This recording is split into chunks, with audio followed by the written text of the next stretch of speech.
cette ville, eh bien, nous avons des candidats communs de cette nouvelle Union populaire écologique et sociale. Et donc j'appelle à venir sur la tribune Roxane Lundy, sur la première circonscription de Beauvais, Beauvais-Nord, et Annick Prévost, candidate sur la deuxième circonscription de Beauvais, une très très grande circonscription qui part du sud de Beauvais et qui remonte tout l'ouest du département. C'est la plus grande circonscription en taille de l'Oise. Et je passe la parole à Ahmed. Donc bonjour tout le monde, merci d'être venu. Alors nous avons sollicité des figures nationales de la gauche et de l'écologie et sociale pour nous soutenir, pour montrer la diversité de nos forces et notre rassemblement. Donc j'appelle Corinne Narazinguin.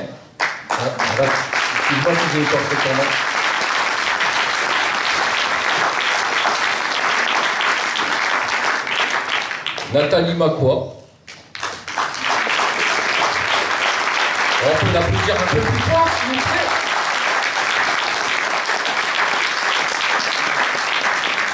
plaît. Eliane Assassi.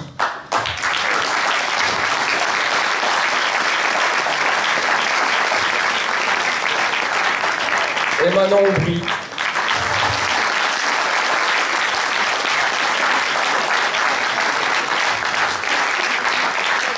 Donc Karima Deli est retenue au Parlement européen, mais elle nous a transmis un message vidéo que nous écouterons tout à l'heure.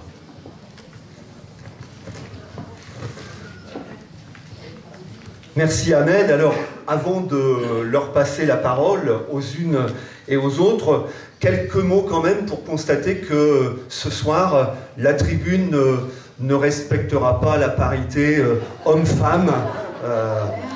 Mais à la différence de ce qui s'est passé pendant des décennies et des décennies où on avait des tribunes très majoritairement masculines et parfois totalement masculines, et il fut une époque où ça ne choquait pas forcément, eh bien ce soir, c'est les femmes qui seront en majorité sur cette tribune, et je dois dire que c'est un peu aussi un symbole de la place que prennent les femmes dans notre pays, dans le monde entier, dans les luttes multiformes pour l'émancipation humaine.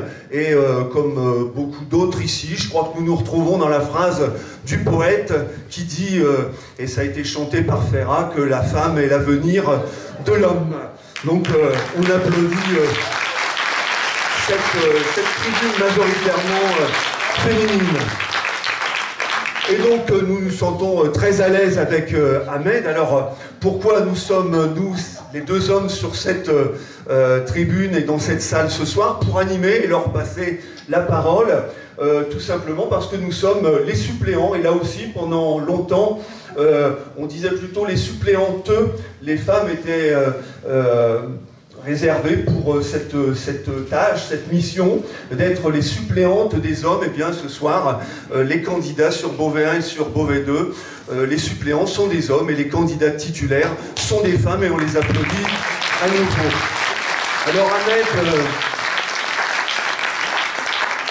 Ahmed, quelques mots pour le présenter. Ahmed, il est petit-fils d'un mineur du Pas-de-Calais, d'un mineur qui est venu de loin, de l'autre côté de la Méditerranée, comme beaucoup de celles et ceux qui ont contribué depuis des décennies à la richesse de notre pays. Il a grandi dans un quartier populaire de Beauvais, il y habite toujours, il a été ouvrier manutentionnaire, il a été éducateur sportif, éducateur spécialisé, il est aujourd'hui agent des impôts, il est syndicaliste et il a participé depuis de nombreuses années à nombreuses luttes du monde du travail sur Beauvais, sur le Beauvaisis, dans l'Oise, et donc on l'applaudit bien fort, Ahmed.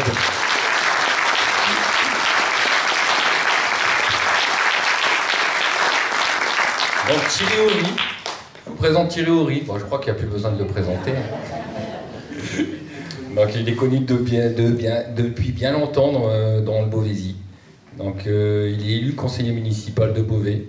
Depuis combien de temps, Thierry, tu es élu conseiller municipal? La première fois c'était en 1995. 1995. Donc il est même avec ses autres collègues de gauche et de multiples combats. pour défendre les intérêts des habitants, comme en ce moment, pour faire réouvrir l'avenue Blaise Pascal, fermée par la mairie macroniste, pour répondre à une demande du PDG du ministère national, donc le capital, qui nous ferme une avenue. Donc voilà. Merci Ahmed. Et donc nous allons passer donc aux différentes prises de parole. Et avant de passer la parole aux différentes intervenantes que nous avons annoncées, qui vont prendre la parole les unes après les autres ce soir, nous avons voulu donner la parole à une autre femme, à une syndicaliste, Aurélie Bergeron, et donc que j'invite à venir à la tribune. Voilà. Alors,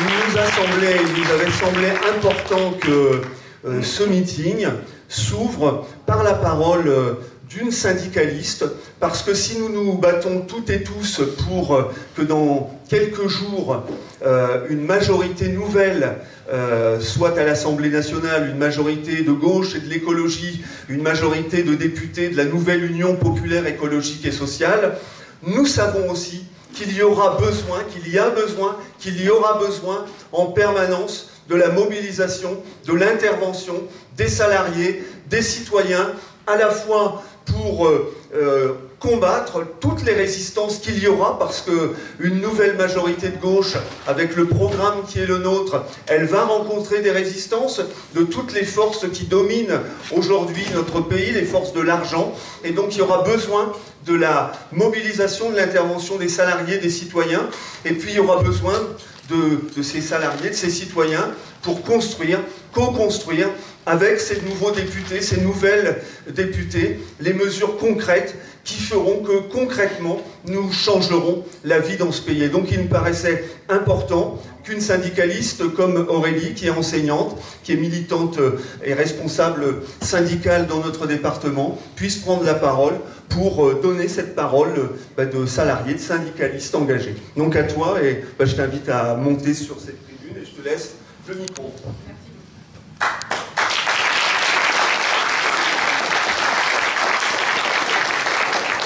Merci, bonsoir à tous et toutes. C'est en tant que militante, enseignante, isarienne, femme et syndicaliste que je m'exprime ce soir. C'est une première qui, je l'espère, témoignera de la dynamique qui a émergé avant le premier tour des élections présidentielles, grâce à des propositions clairement en rupture avec le social-libéralisme, des propositions qui ont rassemblé le monde du travail et un électorat jeune aussi large que populaire. Une dynamique qui a subsisté depuis et qui prend encore plus de force aujourd'hui. Cet espoir réel d'en finir avec le rouleau compresseur néolibéral n'est évidemment pas synonyme de blanc-seing, car la confiance entre la gauche et le monde du travail a pu être, si ce n'est rompue, du moins distendue, dans un passé plus ou moins récent, sur la question des retraites, comme sur d'autres. Mais je dois dire que cela fait du bien, et que nous sommes fiers. Nous sommes fiers de retrouver la gauche, fiers de retrouver un bloc de gauche antilibéral et populaire, face à un bloc bourgeois et un bloc d'extrême droite au vase communicant. C'est de bon augure pour le mouvement social, qui pourra épuiser l'énergie nécessaire pour mener les futures luttes. En ce sens, l'accord passé est une bonne nouvelle pour le monde du travail. La campagne présidentielle fut creuse et rapide pour le candidat Emmanuel Macron, qui a profité jusqu'au bout de son rôle de président pour retarder le plus possible une campagne et des annonces qui ne masquent en rien un bilan catastrophique sur le terrain social, démocratique, éducatif, environnemental. La liste est longue. Une campagne aux odeurs nauséabondes du côté de l'extrême droite, comme à son habitude, mais qui avait des scores toujours plus importants et inquiétants. Syndicalistes, nous ne nous faisons aucune illusion sur l'extrême droite, nous la combattons, elle est un poison pour le monde du travail. Les élections législatives, donc, peuvent et doivent rebattre les cartes face à un Emmanuel Macron plus à droite que jamais, pilleur du programme de Valérie Pécresse, contrepartie au bénéfice du revenu de solidarité active, autonomie des universités accentuée, collège à plusieurs vitesses, relance du nucléaire, etc. et la retraite à 65 ans. Dans l'Oise, comme ailleurs, durant ces 5 dernières années, le mouvement social a lutté, combattu pieds à pied et parfois fait reculer la Macronie, son monde, cette logique de société injuste, libérale, patriarcale, antisociale, qui appliquait une politique désastreuse pour les classes populaires, les jeunes, les précaires, les migrantes, les privés d'emploi, les fonctionnaires les étudiantes, les lycéens et lycéennes, et les femmes. Car qu'il s'agisse d'une retraite par points ou à 65 ans, les grandes perdantes seront toujours les femmes. Les femmes qui payent toujours le prix de carrières hachées, de temps partiel imposés, d'une charge mentale toujours aussi haute et de salaires toujours aussi bas. Les élections législatives doivent rebattre les cartes, et tout en gardant notre indépendance et dans l'intérêt du monde du travail, cette dynamique électorale qui aidera les revendications du mouvement social et les nécessaires transformations doit être encouragée. Mais indépendance n'est pas synonyme d'indifférence ou de neutralité. Et à l'instar de ces nombreux syndicalistes qui rejoignent le nouveau Parlement de l'Union populaire, qui doit perdurer et se doter de règles de fonctionnement, nous appelons, durant cette nouvelle séquence électorale, à infliger une défaite politique à l'extrême droite et au libéralisme. Dans les urnes donc, mais aussi dans la rue, car sans grève, sans l'instauration d'un rapport de force puissant avec le capital, la bourgeoisie ne pliera pas bagage après le 19 juin 2022. Au contraire, elle se mettra en ordre de bataille. Nous n'économiserons pas les semelles de nos chaussures après le 19 juin, et nous aurons sûrement à les renforcer, soit pour soutenir et imposer une plateforme de rupture avec le néolibéralisme, soit pour empêcher de nouvelles politiques de régression sociale. À choisir donc, nous préférons largement nous mobiliser du côté des intérêts des travailleurs et travailleuses pour exiger immédiatement la retraite à 60 ans, la fin de la décote et pour ce qui nous concerne, 37 annuités et demie plutôt que 40. Plutôt que de mener la bagarre pour éviter la retraite à 65 ans avec décote et allongement du nombre de trimestres. Ce n'est pas tout à fait la même chose. Une majorité de gauche antilibérale à l'Assemblée nationale ne pourra rien sans les interventions populaires et citoyennes, tout comme celles des salariés et de leurs organisations syndicales en faveur de politiques en rupture avec l'ordre capitalisme établi. Alors ensemble, dans les urnes, les 12 et 19 juin, et dans la rue pour soutenir les politiques de rupture et de progrès, pour transformer la société, le monde du travail et la planète.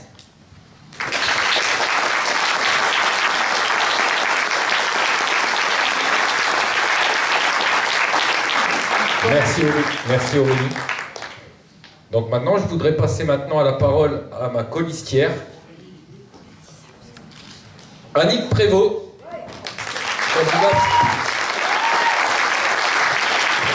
candidate sur la deuxième circonscription de l'Oise. Donc Annick, cariste que l'on voudrait voir à l'Assemblée, afin de défendre l'intérêt général des salariés et des plus précaires. Donc, combattre le capital, parce qu'on va en avoir besoin de combattre le capital, ça va être compliqué de... Donc, une cariste députée, je ne sais pas si on a déjà vu ça, une cariste à l'Assemblée.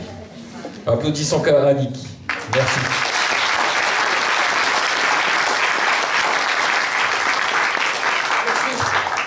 Je suis heureuse de me représenter aujourd'hui devant vous. Je tiens avant tout à remercier toutes les personnes présentes ici. Merci à tous les organisateurs de ce meeting de l'espoir, notamment Roxane Lendy, Thierry Horry. Merci à mon suppléant Ahmed, Ahmed Igat, qui fait un travail énorme sur le terrain. Merci à ma directrice de campagne, Marianne Tchek, conseillère régionale de l'Union populaire. Et aussi un immense merci à tous les camarades et amis qui sont à mes côtés dans cette bataille pour porter la nouvelle Union populaire écologique et sociale à l'Assemblée. Quel espoir nous donne l'ensemble des formations politiques qui sont unies autour d'un programme commun de la nouvelle Union populaire écologique et sociale. Le résultat de Jean-Luc Mélenchon à la présidentielle a créé un formidable engouement à gauche et au-delà. Chez les abstentionnistes, chez les Gilets jaunes par exemple, je porte leur espoir. Dimanche dernier, Jean-Luc Mélenchon l'a rappelé, la spéculation fait gonfler les prix. Le prix des carburants et des produits de première nécessité doivent être bloqués. Le pays est pris à la gorge. Et quelques mots que je ne prononcerai aujourd'hui qui ont pour objectif de vous regonfler à bloc. Pourquoi ? Parce que bien sûr c'est essentiel dans un combat, mais aussi, et tous les conducteurs vous le diront, parce qu'un pneu surgonflé a moins de chances d'éclater qu'un pneu sous-gonflé. Le pneu sous-gonflé frotte plus sur la route, donc chauffe plus, c'est ce qui l'abîme. J'entends déjà qui se demandent, mais pourquoi est-ce qu'elle me met soudainement à parler de pneus? C'est parce qu'elle est cariste? Eh bien non, c'est tout simplement parce que NUP, c'est l'anagramme de pneu. Heureuse coïncidence, car notre mouvement, depuis sa coalition, acquiert pour la première fois la souplesse, la résistance et la force du caoutchouc, et donc par là, la pleine capacité de faire avancer la France, en toute saison et en toute sécurité.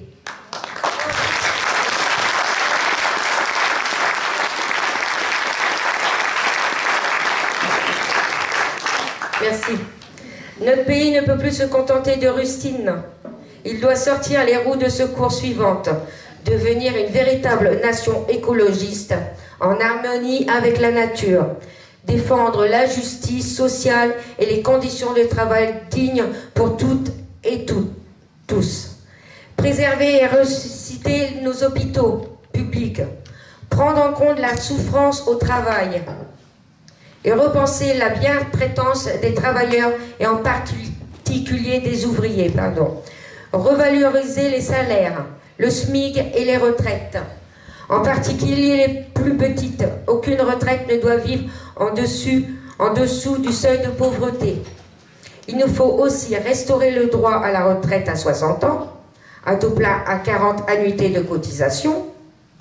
Qui peut croire que les ouvriers, cadres, soignants, instituteurs, professeurs, j'en oublie, puissent accomplir leur travail jusqu'à 65 ans dans de bonnes conditions, sachant que à 62 ans, 25% des plus pauvres sont décédés, mais que 5% seulement chez les plus riches. Travailler plus longtemps, c'est plus d'accidents de travail. La France est championne d'hécatombes, 1200 morts de travail par an. C'est aussi plus de malaise professionnel, plus de chômage, plus de précarité. Pour vivre en bonne santé, le plus longtemps possible avec des moyens pour profiter d'un repos bien mérité, après 40 années de travail, n'est pas négociable. La retraite à 60 ans est la seule solution. Cette mesure s'inscrit pleinement dans nos valeurs humanistes. Et, bien sûr, quel est le meilleur moyen d'atteindre tous nos objectifs en allant plus vite, en consommant moins? C'est de passer la 6e. Avant un long voyage, on vérifie toujours les niveaux, la pression des pneus, leur usure. Le voyage Macron dure un peu plus longtemps que prévu. Alors si on ne peut pas tomber en panne, il faut renvoyer à l'Assemblée une ouvrière qui n'aura jamais peur de mettre les mains dans le cambouis. Je serai une conductrice honnête et fiable. Et je vous emmènerai avec détermination vers le programme L'Avenir en commun.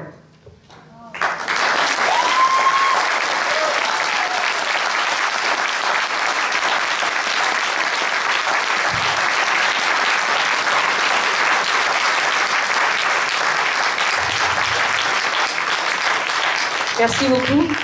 Je vais faire passer un papier parmi vous. C'est pour, non à la fermeture des urgences de l'hôpital de Senlis. Pour les personnes qui aimeraient bien signer, je vous remercie. Merci Annick, un grand merci à toi pour cette intervention. Et nous allons tout faire pour effectivement envoyer une ouvrière à l'Assemblée nationale. Merci Annick. On peut la réapplaudir encore, voilà.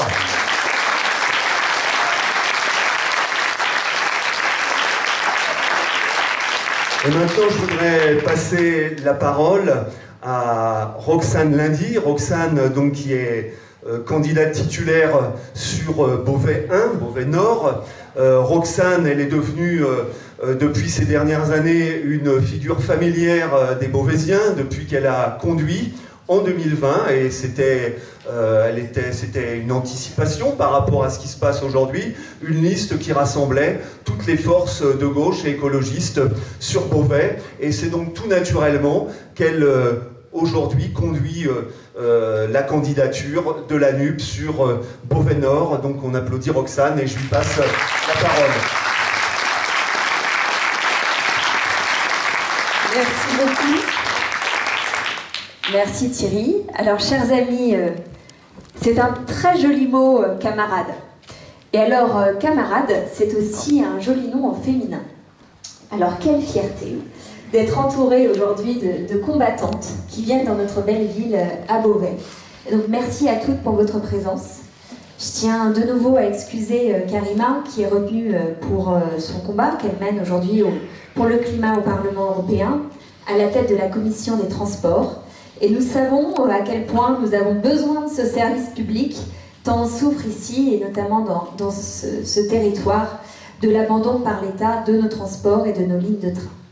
Alors quelle fierté d'être avec vous aujourd'hui, quelle fierté d'être à tes côtés, Manon, incroyable parlementaire européenne, toi qui portes sans relâche des batailles pour la justice sociale et fiscale, qui est devenue la bête noire des milliardaires frauduleux et des multinationales qui mettent leur argent dans des paradis fiscaux. Alors tu montres chaque jour que face au règne du combien ça coûte qu'on a à longueur de journée, d'autres choix sont possibles et que l'on peut partager les richesses. Quelle fierté de te recevoir aussi, chère Corinne, parce que le Parti Socialiste a fait un choix très courageux, celui du rassemblement et de la clarté, et tu portes à la tête de ce parti, avec Olivier Faure, une histoire qui est riche de conquêtes et de victoires. Et nous savons dans notre ville ce que nous lui devons, une belle idée au cœur de la République. Quelle fierté également de t'avoir, chère Eliane, sénatrice communiste, et quand je parlais de grandes et belles idées, la République et la gauche savent ce qu'elles doivent au Parti communiste français, à ses militants et à ses élus. Tu es aussi une sénatrice et nous te devons les révélations sur un véritable scandale d'État, puisque c'est bien Eliane qui ici est à l'origine du scandale dont tout le monde a encore ici la mémoire, celui de McKinsey. Voilà à quoi servent des parlementaires de combat, et singulièrement des parlementaires de gauche. Voilà, c'est la plaisir bien fort.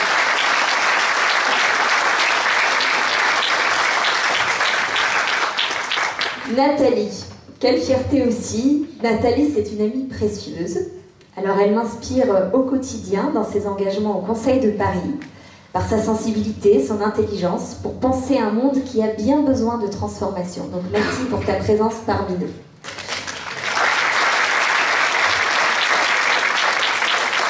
Alors je cherche Annick du regard. Alors Annick, elle papote. Mais merci à Annick pour sa présence et pour ses mots. Alors nous avons fait connaissance avec Annick pendant le mouvement des Gilets jaunes. Elle a le cœur sur la main, ça je peux vous le dire. Elle a été l'une de mes colistières aux élections municipales et elle sera, je le sais, une députée au service des autres, toujours. Merci à tous les élus qui sont présents aussi dans la salle pour nous apporter leur soutien.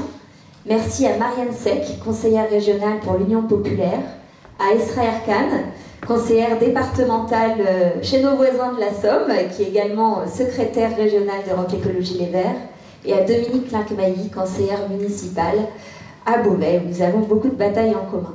Alors merci à toutes et tous pour cette présence aujourd'hui. C'est une vraie émotion. Non, mais vous pouvez les applaudir bien fort, hein, parce que c'est un vrai travail qu'on a au quotidien. Et il est très émouvant aujourd'hui de vous accueillir pour cette soirée. Alors j'allais dire de nous retrouver toutes et tous ensemble, unis, nous avait manqué.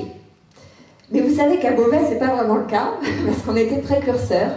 Et l'union, nous l'avons faite dès 2020 pour l'élection municipale, avec cette belle liste que j'ai eu l'honneur de conduire. Et nous l'avons faite aussi aux élections régionales, dans la région. Et je veux d'ailleurs saluer l'un de ces infatigables artisans qui n'a pas pu être parmi nous ce soir à cause d'une urgence, mais le conseiller régional Alexandre Ouizil également, qui nous apporte tout son soutien. Alors l'union ici, on sait la faire. On sait que c'est pas toujours simple, mais quand ce qui est en jeu, c'est la vie des gens, la défense de nos valeurs communes, face aux offensives d'où qu'elles viennent, qu'elles s'en prennent à nos conquêtes sociales ou au vivre ensemble, alors nous devons savoir retrouver le chemin de l'intérêt général. Alors me voilà candidate dans la première circonscription de l'Oise, où j'ai l'immense honneur d'être candidate avec mon suppléant Thierry Auré. Thierry, depuis plusieurs années maintenant, nos engagements et nos combats sont liés. Pour Beauvais, pour l'Oise, pour la gauche et sa reconstruction de manière générale. Et rares, très rares, trop rares, sont les responsables politiques qui font prévaloir le rassemblement et la parité sur, finalement, leur candidature personnelle. Je veux à ce titre aussi saluer Fabien Nave, chef de file de la France Insoumise sur cette circonscription, qui a été un artisan de notre campagne municipale de 2020 et qui s'engage avec talent pour l'éducation populaire et la victoire de nos idées communes. Je peux l'applaudir.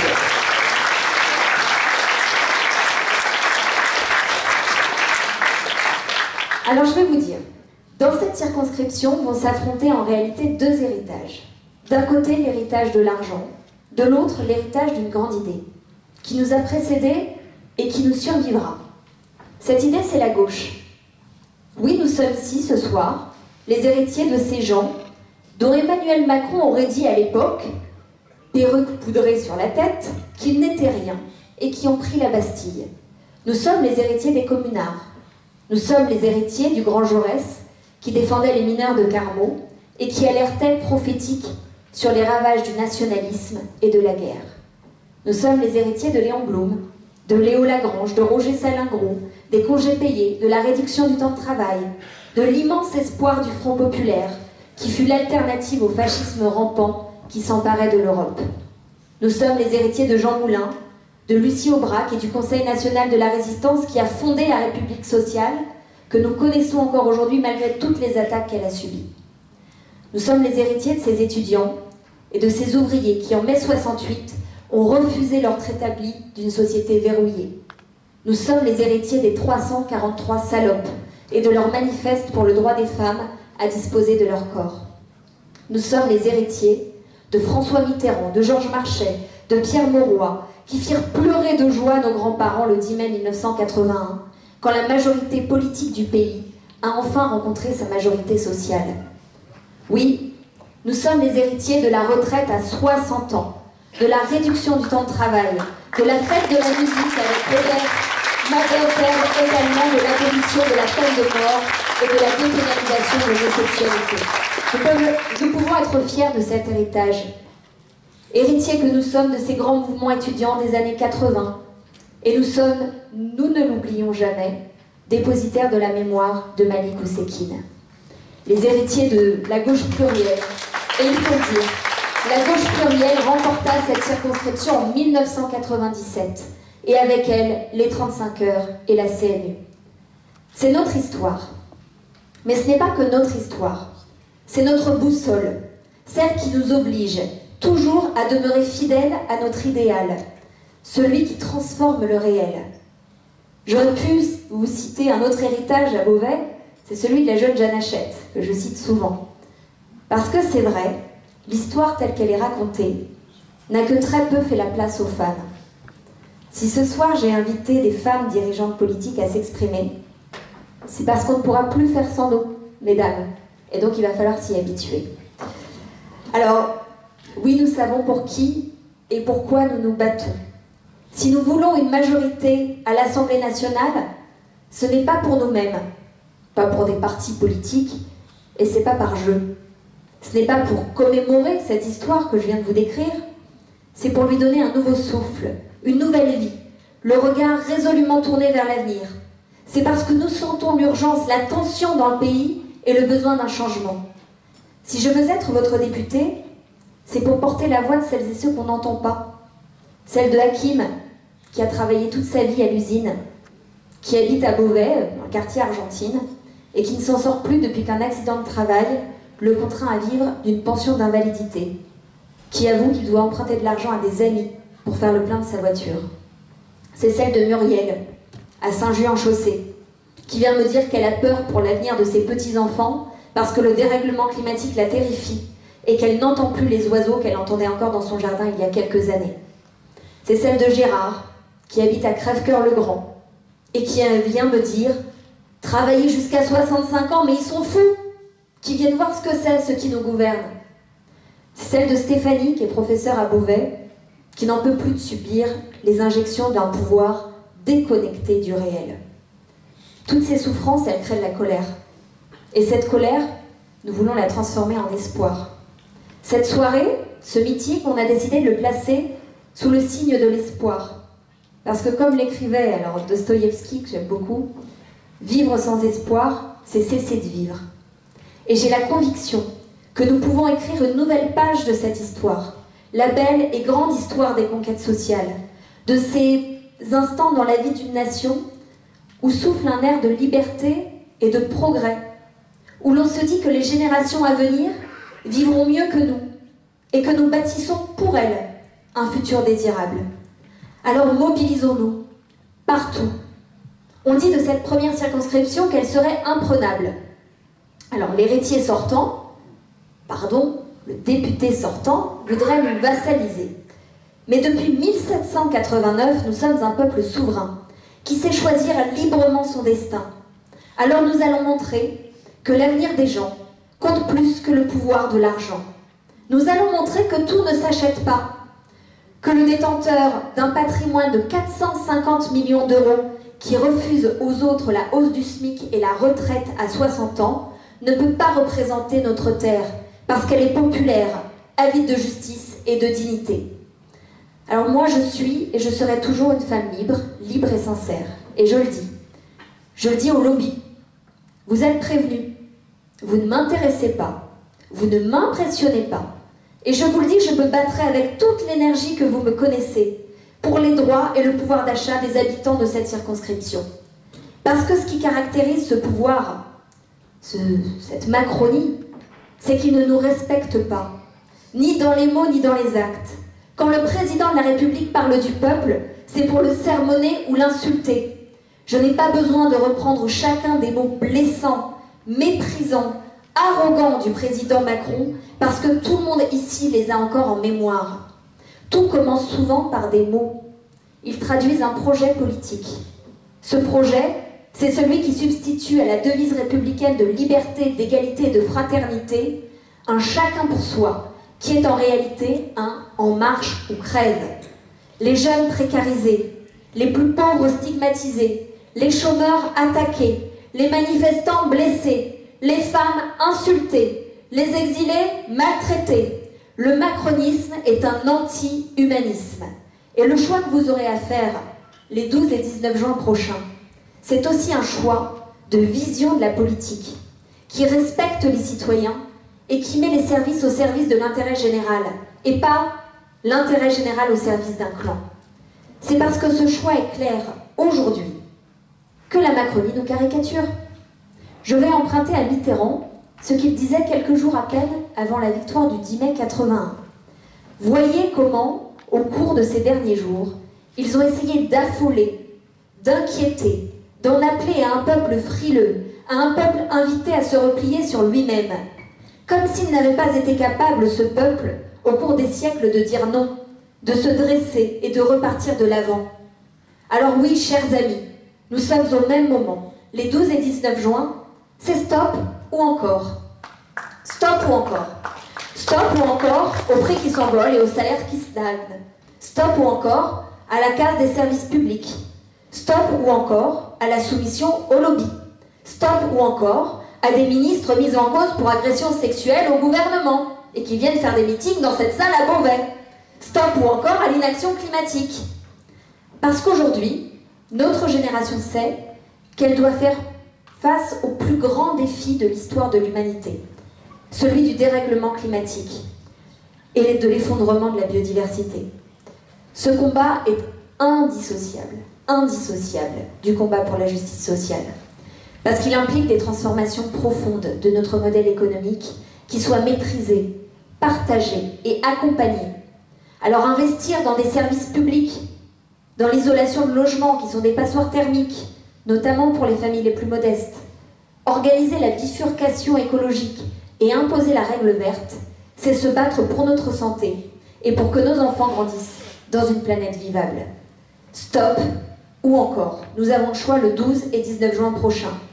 Et je veux dire à ceux que je rencontre tous les jours, nombreux dans notre territoire, qui ont pu être tentés par le choix du pire pour stopper le président Macron, le vote pour l'extrême droite. Non seulement ils détestent la République, mais en plus, il faut le dire, ils ne servent à rien, mais vraiment à rien. Alors, c'est toujours une opposition en carton à l'Assemblée nationale ou à la ville. Je vais vous dire une chose à la ville de Beauvais, par exemple. C'est nous qui nous battons au quotidien pour l'action sociale, pour vos services publics. Plus de 10 millions d'euros d'argent public pour un projet de pont privé pour ACCO qui crée des bouchons et fait fermer des commerces. Pas un mot. Plus de de 65% de hausse de la taxe sur les ordures ménagères, qui pénalise surtout les foyers les plus modestes et les familles? Rien. Ouverture des commerces le dimanche? Pas d'avis. Alors vous imaginez un peu à l'Assemblée nationale, quand il s'agira d'aller s'opposer à la réforme des retraites, d'aller défendre votre pouvoir d'achat? Qui le fera? Seront-ils en capacité de le faire? L'extrême droite n'a jamais été au rendez-vous. Et à l'Assemblée, dans ce mandat, vous aurez besoin de combattantes. Les batailles qui nous attendent sont rudes et décisives. Elles concernent non seulement les urgences de votre quotidien, mais aussi les grands défis de l'avenir. Alors je suis prête sur cette circonscription à les mener, ces batailles, parce que depuis 2020, je suis une élue à votre service, et que ces batailles, on les mène, et qu'on n'a pas froid aux yeux. Et je veux me battre ici, et au plan national, pour ce droit au bonheur, tout simplement. Parce que la vie peut changer. La beauté et la joie peuvent être partagées. C'est à cela que sert la politique. Alors je sais que vous connaissez mes convictions, mon engagement et ma sincérité. Chaque voix va compter. Chaque voix va compter les 12 et 19 juin. Je compte sur chacun d'entre vous pour aller convaincre, pour aller mobiliser, parce que vraiment la vôtre peut tout changer. Et merci beaucoup pour votre présence.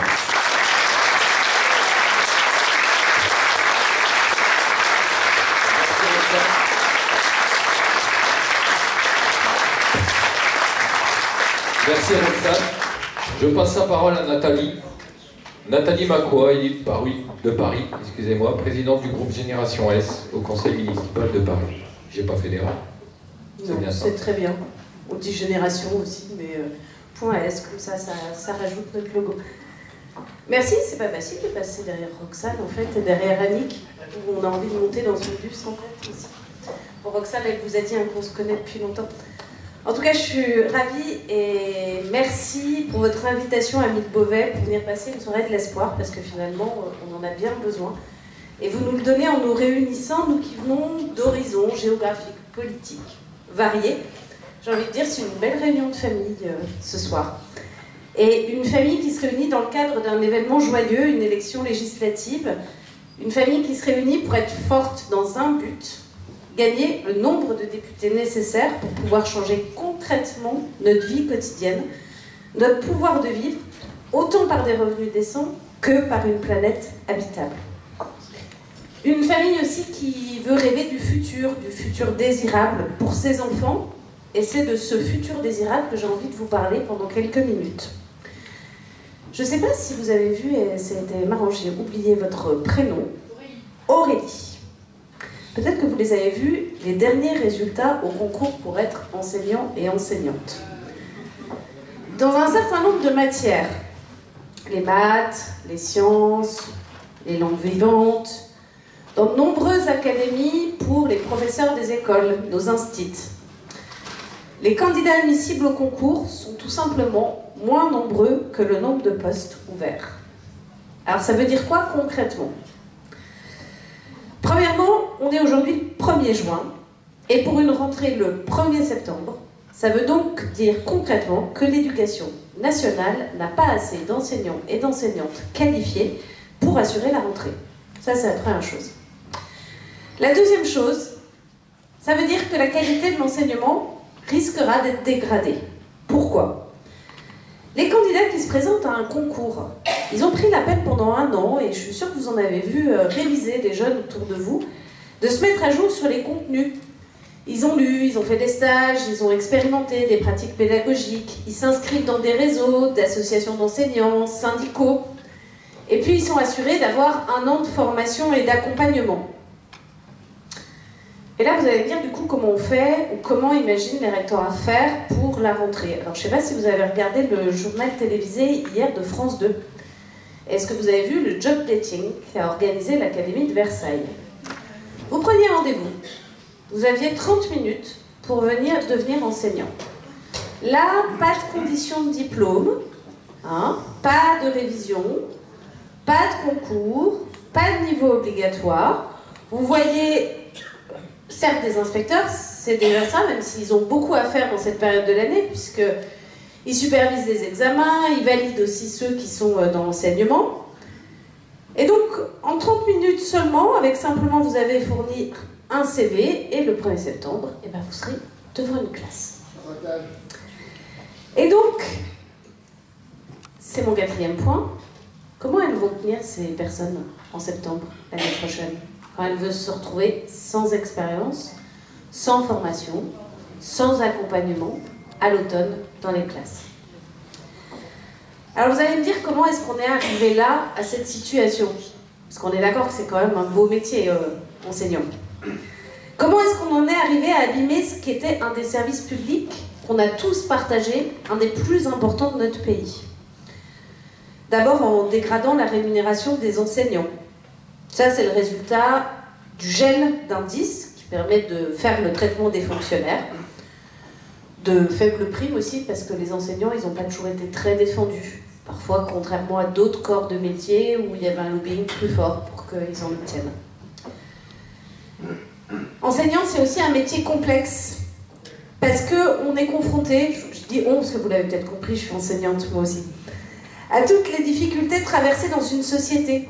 Quand la précarité, elle augmente chez les plus fragiles, la conséquence directe, c'est que dans vos classes, vous voyez arriver des gamins qui ont le ventre vide le matin. Et donc, c'est pas possible de se concentrer et d'apprendre dans ce cas-là. Les enseignants, ils ont traversé, comme nous tous, 2 ans de Covid. Ils ont eu des protocoles contradictoires qui changeaient à peu près tous les mois. Ils ont eu la peur d'être malades, comme nous tous. La peur de contaminer aussi dans leur famille les personnes fragiles. La pénibilité d'enseigner avec un masque, sans pouvoir guetter les réactions des élèves. Ça, c'est la 2e chose. Et puis, vous savez, il y a aussi une petite musique qu'on nous raconte depuis très longtemps. C'est cette petite phrase qu'on nous répète: si tu travailles bien à l'école, hein, si toi tu te donnes, bah, tu vas réussir dans la vie. Moi, j'appelle ça le mythe de la méritocratie. Je l'appelle même pas la méritocratie républicaine. Parce qu'elle nie le poids des inégalités sociales dans une scolarité. Elle fait reposer sur des petites épaules d'enfants sa seule volonté individuelle, et du coup elle crée des parcours d'échec, et qui se traduisent très souvent par un sentiment de honte. Alors qu'il n'y a pas de honte à parfois prendre un peu plus de temps que les autres dans une classe pour apprendre et pour progresser. Et puis c'est un métier, le métier d'enseignant, on l'a faiblement reconnu ces dernières années. Vous les avez entendus, ces petites musiques dans l'espace public, sur les plateaux, qui vous disent « Ah, être enseignant quand même, c'est inné, ça ne demande pas beaucoup de travail, et puis un peu c'est feignant, ils travaillent 15 heures par semaine, ils ont 2 mois de vacances l'été, tout va bien. » Et bien alors, on en arrive là. Et alors vous allez me dire « Mais on n'est pas au meeting de l'espoir, et là elle est en train de nous faire flipper complètement sur la rentrée prochaine. » Alors notre espoir, bah, il réside en Annick et Roxane. Parce que si elles sont à l'Assemblée nationale, si on a le maximum de députés, tous les candidats partout en France de la nouvelle Union populaire, écologiste et sociale, eh ben on va s'en occuper de cette rentrée scolaire. Et puis on va pas la faire comme ça. Et puis d'ailleurs, peut-être qu'on va donner un moment de respiration à l'école, avoir un débat apaisé, loin des caricatures, impliquer celles et ceux qui la font au quotidien. On va aussi, et je rouvrais, merci d'ailleurs à celle qui m'a distribué le programme en version papier, c'est plus pratique. Et du coup, quand vous l'ouvrez, ce programme, notre programme, c'est des augmentations de salaire, aussi pour revaloriser le métier d'enseignant, l'amélioration des carrières, la réflexion sur l'évolution de ces métiers, la nécessaire prise en compte dans le temps de travail du temps passé avec la famille, en concertant, avec le suivi individualisé de l'enfant. Et donc moi je crois que tous les candidats de la nouvelle Union écologique et sociale, ils ont en commun la conviction que l'éducation est un des outils les plus puissants pour réduire les inégalités. Et notamment les classes populaires qui vont se sentir beaucoup mieux dans une école qui n'est pas une école faite de concurrence pour sélectionner les meilleures élites, ceux qui ont déjà bien accumulé du capital économique et culturel. Mais une école de la coopération où on développera aussi les savoirs pratiques, l'éducation artistique. Et je voudrais finir sur quelque chose. Il y a un point dont personne ne parle dans les autres programmes, dans les autres forces politiques. C'est le lycée professionnel, qu'accueille un jeune lycéen sur 3, qui est le lieu des classes populaires et des classes moyennes où les jeunes préparent leur avenir. Et il est symbolique des voies qui s'ouvrent devant nous. Ceux qui votent pour un député de la République En Marche, de LR, du Rassemblement National, c'est bien sur cette proposition, ils proposent tous la même chose. 100% d'apprentissage dès 14 ans. Alors, ils ont l'air d'ignorer que cette façon d'apprendre ne convient pas à tous. Ils ont l'air d'ignorer que pour faire de l'apprentissage, il faut trouver une entreprise et que bien sûr, elle va sélectionner les meilleurs. Et que donc les autres, qu'est-ce qu'ils vont faire? Ils ont l'air d'ignorer que quand on fait une orientation à 13 ans, parfois on peut se tromper et que du coup, passer 2-3 ans à apprendre quelque chose et à bifurquer, ça peut aller mieux. Et donc, par contre, si on vote pour le programme de la nouvelle Union écologique et sociale populaire, c'est voter pour un lycée professionnel qui va durer 4 ans, jusqu'aux 18 ans, pour permettre d'acquérir une pratique professionnelle solide. Il faut du temps, hein, par exemple, quand on est menuisier, à répéter le geste et l'apprendre. Puis il faut de la maturité. Une aide-soignante, vous savez, qui va aller dans les maisons de retraite, elle ne va pas y aller à 15 ans, hein, accompagner les personnes âgées. Et aussi un enseignement général de qualité. Eh ben ouais, parce que nous on pense qu'on peut être jardinier et avoir le droit d'aller au théâtre et de comprendre ce que sont les probabilités. Et donc c'est ça l'horizon, c'est ça qu'on porte. C'est l'horizon qui trouve une juste, une digne place à chacun et chacune. C'est l'horizon d'une société qui fait le choix de bâtir un futur désirable.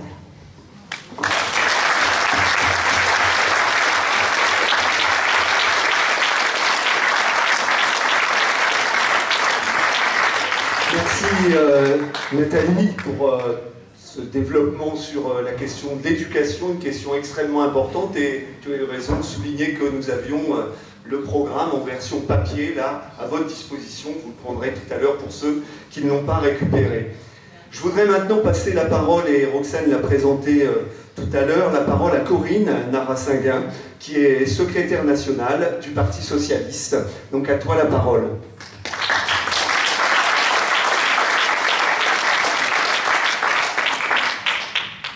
Bonsoir à toutes et tous, je suis vraiment très heureuse d'être avec vous ce soir pour soutenir Roxane Lundy et Annick Prévost.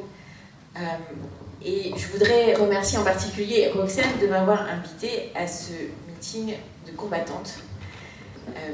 Non pas qu'il n'y ait pas des hommes qui sont féministes, il y en a beaucoup, et heureusement, mais il y a parfois, quand on veut porter des messages forts, les symboles sont importants. Et je crois que la question de l'égalité entre les femmes et les hommes, c'est un combat qui est encore devant nous. On a fait beaucoup de progrès hein, depuis la deuxième moitié du XXe siècle, mais il y a encore beaucoup à faire et les régressions sont toujours au coin de la rue. Et le combat pour l'égalité entre les hommes et les femmes, c'est un combat qui fait progresser la société tout entière. Alors, je ne vais pas pouvoir ce soir lister toutes les injustices dont les femmes font encore aujourd'hui l'objet dans notre pays, un des pays les plus développés du monde, en 2022. Malheureusement, ces injustices sont bien trop nombreuses, mais je voudrais peut-être avec vous me concentrer sur quelques-unes d'entre elles dans le monde du travail, qui pour moi sont symboliques des combats qu'on doit mener dans notre société. Je voudrais commencer par la question de la précarité. Les contrats précaires, les contrats précaires contraints, c'est d'abord les femmes qui les subissent. Et ça reste un énorme sujet pour nous parce que ça impacte toute la vie. Ça impacte la vie de leurs proches, ça impacte la vie de leurs enfants, ça impacte leur capacité, bien sûr leur pouvoir d'achat, ça impacte leur capacité à avoir un logement stable. Ça impacte leur capacité à faire des projets de vie, ça impacte aussi leur possibilité d'avoir une retraite correcte, une retraite digne. Ce sont toujours les femmes qui ont les carrières hachées, qui se retrouvent avec un minimum vieillesse en dessous du seuil de pauvreté. Et tout cela, ce sont les combats, c'est symbolique de tous les combats que nous voulons mener. Ne plus avoir personne à la retraite qui touche un minimum contributif en dessous du seuil de pauvreté. Lutter contre la généralisation des contrats précaires. Et puis, vous savez qu'il y a une réforme de l'assurance chômage qui a été mise en place par Emmanuel Macron. Et on sait qu'elle touche en priorité, elle fait des dégâts en priorité auprès de tous ceux qui justement ont des carrières précaires. Et donc ça veut dire les femmes en particulier. Donc cette réforme de l'assurance chômage, il va falloir l'abroger. Je veux aussi attirer votre attention sur tous ces métiers qui sont des métiers où le principe à travail égal, salaire égal, malheureusement, ne suffit pas. Parce que ce sont des métiers qui sont essentiellement féminins. Et souvent, parce qu'ils sont essentiellement féminins, sont invisibilisés. Et pourtant, ce sont souvent des métiers qui sont essentiels au bon fonctionnement de notre société. Et en particulier pour les soins à la personne, le bien public. Et je veux parler plus spécifiquement de tous ces métiers autour du soin, autour des métiers dans les EHPAD, dans le monde hospitalier. Les aides-soignants, les infirmiers, les sages-femmes, ce sont souvent, très souvent, des femmes. Ce sont des métiers pénibles, ce sont des métiers avec des horaires compliqués, ce sont des métiers où on est surmené, et ce sont des métiers où on est sous-payé. Et ces derniers temps, pour la énième fois depuis bientôt 4 ans, le monde hospitalier tire la sonnette d'alarme. Il y a une mobilisation qui est prévue mardi prochain, et je vous invite d'ailleurs à vous associer, à soutenir cette mobilisation. Vous savez ce que Emmanuel Macron a répondu? Il va faire un rapport. Il va commander un rapport. Voilà. Et donc voilà, ça c'est le mépris macronien dans toute sa splendeur. Nous, on sait ce qu'il faut faire. Le constat, il est connu. Et c'est ce qu'on va faire quand on aura pris le pouvoir. Il faut revaloriser ces métiers, il faut augmenter les salaires, il faut avoir des conférences qui permettent aux syndicats aussi de prendre toute leur part pour améliorer les conditions de travail et pour augmenter le recrutement, pour qu'on ait des soignants qui soient, un nombre de soignants qui répondent exactement à nos besoins. Et ces métiers pénibles, on sait par contre ce que Emmanuel Macron va leur infliger. Il va leur infliger la retraite à 65 ans. Alors ceux qui travaillent dans les bureaux, qui ont des carrières confortables, la retraite à 65 ans, ça ne va pas vraiment les bouleverser. Mais on a des millions de Françaises et de Français qui ont commencé à travailler tôt, qui ont fait des métiers pénibles, qui font face à la plus grande injustice de la vie, qui est une espérance de vie plus courte parce qu'ils ont eu une vie dure. Et contre ça, nous devons être rassemblés pour changer les choses. Nous devons non seulement combattre la retraite à 65 ans, mais nous voulons redonner le droit de partir à la retraite à 60 ans, en commençant par tous ceux qui ont des métiers pénibles, tous ceux qui ont des carrières longues. Et puis, il faut aussi s'attaquer à ce problème de la pénibilité. Avant même d'atteindre l'âge de la retraite, et ça veut dire aussi s'appuyer sur les forces syndicales, revenir à une démocratie sociale, respecter de nouveau les corps intermédiaires pour pouvoir négocier des vraies conditions de travail qui réduisent la pénibilité dans le monde du travail, qui limitent les accidents de travail, qu'on ait un service de santé de la médecine du travail qui soit de nouveau conséquent. Tous ces combats-là sont des combats qui ont nourri toujours, pour moi, mon engagement socialiste. Roxane l'a dit, donc je suis membre de la direction du Parti socialiste et je suis vraiment très fière d'être ici avec des membres, des élus de Génération, de la France Insoumise, du Parti communiste, d'Europe Écologie Les Verts, même si Karima est en vidéo avec nous ce soir, dans ce rassemblement pour soutenir 2 candidates qui sont candidates sous la bannière de la nouvelle Union populaire écologique et sociale. Je ne sais pas si vous dites NUP, NUPES, peu importe. Ce qui importe, c'est que cette union, elle existe. Elle n'a pas été facile à mettre en place, je vous dis, c'est vrai. Je le reconnais, on a des différences, on n'est pas toutes pareilles, mais je pense que c'est une bonne chose. Parce que ce que j'ai appris en faisant ce travail pour construire cette union, c'est que même si, oui, il y a des différences qui sont des vraies divergences et qu'on n'essaie pas de cacher, il y a aussi des différences qui renforcent cette union parce qu'elles nous rendent complémentaires. Et ça a toujours été dans la richesse de la gauche, qu'elle puise la diversité de la gauche, que la gauche puisse sa force quand elle sait se parler pour travailler ensemble. Et travailler ensemble, c'est devenu absolument nécessaire. Après une deuxième élection présidentielle où c'est d'abord à cause de la division de la gauche qu'Emmanuel Macron a pu être élu face à l'extrême droite, avec une extrême droite qui n'arrête pas de monter, il était temps d'arrêter les conneries.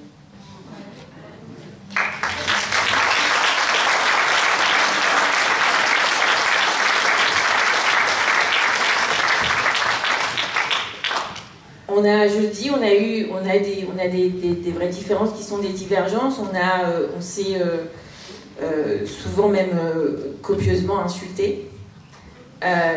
Mais tout ça, il faut savoir le mettre derrière nous parce qu'il faut se rappeler pour qui on se bat.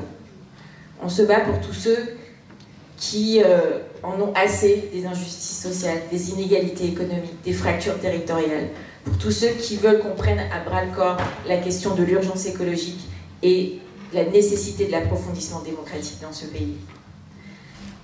Et c'est pour ça que je suis vraiment fière qu'on ait réussi à faire cette union et qu'on donne aujourd'hui une vraie chance à la gauche de gagner, à la gauche et à l'écologie de gagner, d'imposer à Emmanuel Macron une cohabitation, de former demain un gouvernement de la NUP. Et pour ça, il y a une solution très simple. Il faut envoyer un maximum de députés de la NUP à l'Assemblée nationale.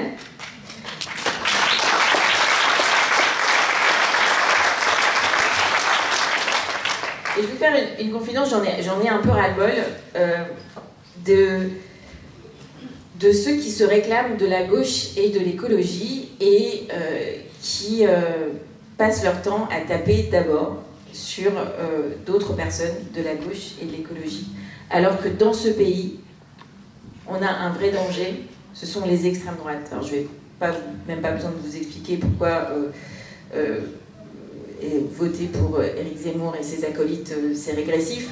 Mais il y a aussi de grands mensonges du côté du Rassemblement national de Marine Le Pen qui s'adressent aux classes populaires, mais qui en réalité exploitent la misère des uns pour la retourner contre la misère des autres. Et ça, c'est insupportable. On ne peut pas rester indifférent face à la montée de cette extrême droite-là et à son installation dans le pays. Maintenant, c'est 1/3 du vote dans le pays. C'est énorme. Et face à ça, on ne peut pas continuer à se regarder le nombril et à se disputer entre nous.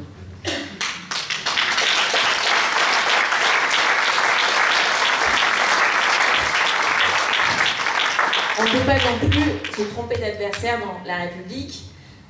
On ne peut pas laisser la France encore 5 ans de plus aux mains d'Emmanuel Macron et le laisser dérouler sa politique libérale destructrice au niveau social et écologique.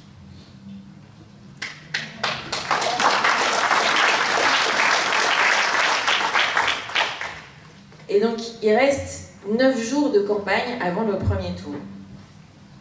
Pendant ces 9 jours, il faut aller chercher toutes les voix. Il faut aller chercher toutes les voix de tous ceux qui veulent la justice, qui veulent l'égalité dans ce pays. Il faut aller chercher toutes les voix de ceux qui savent que ce qu'on a en partage et qui est le plus précieux dans l'aspiration à la République sociale, écologique, démocratique, c'est cette révolte contre les injustices et les inégalités. 9 jours pour que le dimanche 12 juin, Roxane et Annick soient en tête du premier tour avec une dynamique pour gagner le 19 juin. Merci à vous.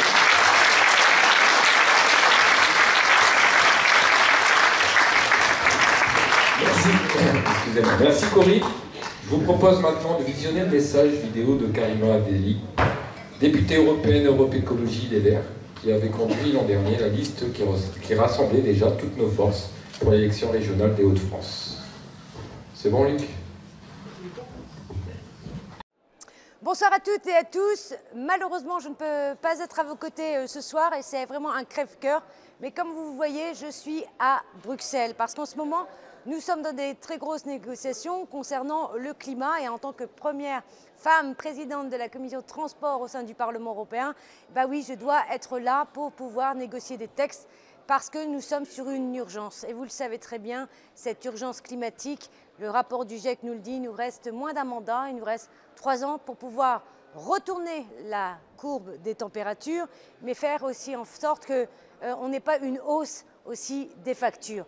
Aujourd'hui, je voudrais vous donner ce petit message parce que les enjeux ici, c'est aussi des enjeux de territoire. Et je sais que Manon Aubry est à vos côtés et elle saura justement vous prouver que même au niveau européen, on se bat. Mais on a besoin d'une Assemblée nationale nouvelle, avec des élus UE, et notamment de Roxane Lundy.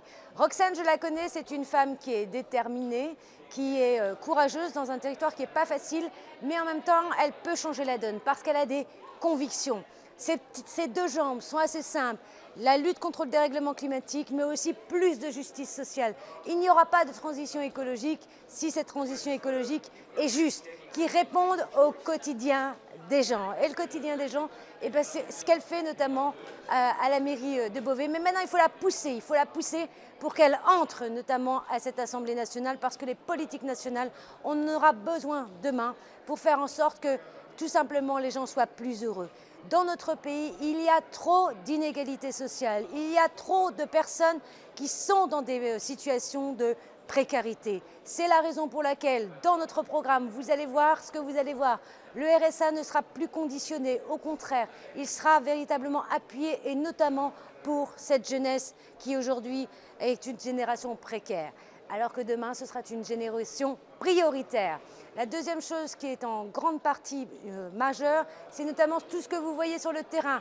Et vous savez très bien que dans l'Oise, vous êtes un département malheureusement qui connaît les déserts médicaux. La crise sanitaire nous a montré qu'il fallait plus de services publics et notamment dans les hôpitaux pour faire en sorte que oui, nous ayons chacun droit aux soins.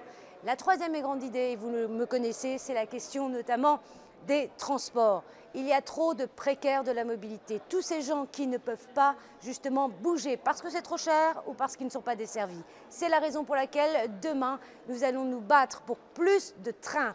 Oui, le train, c'est bon pour le climat, c'est bon pour l'emploi. Ici, au niveau européen, on se bat pour la taxe kérosène. Donc, une partie ira pour la mobilité urbaine et durable et une relance du fret ferroviaire. Mais je ne peux pas terminer justement cette vidéo sans vous dire qu'il nous faut surtout plus de femmes. Oui, n'attendons pas le pouvoir, il faut aller le chercher. Justement, faire en sorte que notre place, elle soit aussi dans ces institutions politiques. Nous avons autant les compétences, autant la motivation que nos collègues masculins. C'est maintenant où tout se joue. Donc demain, il faut féminiser, il faut rajeunir, il faut absolument écologiser cette Assemblée nationale. Il faut voter le 12 juin prochain pour Roxane Lundy. Je vous embrasse, je vous dis à très vite et n'oubliez pas, motivez.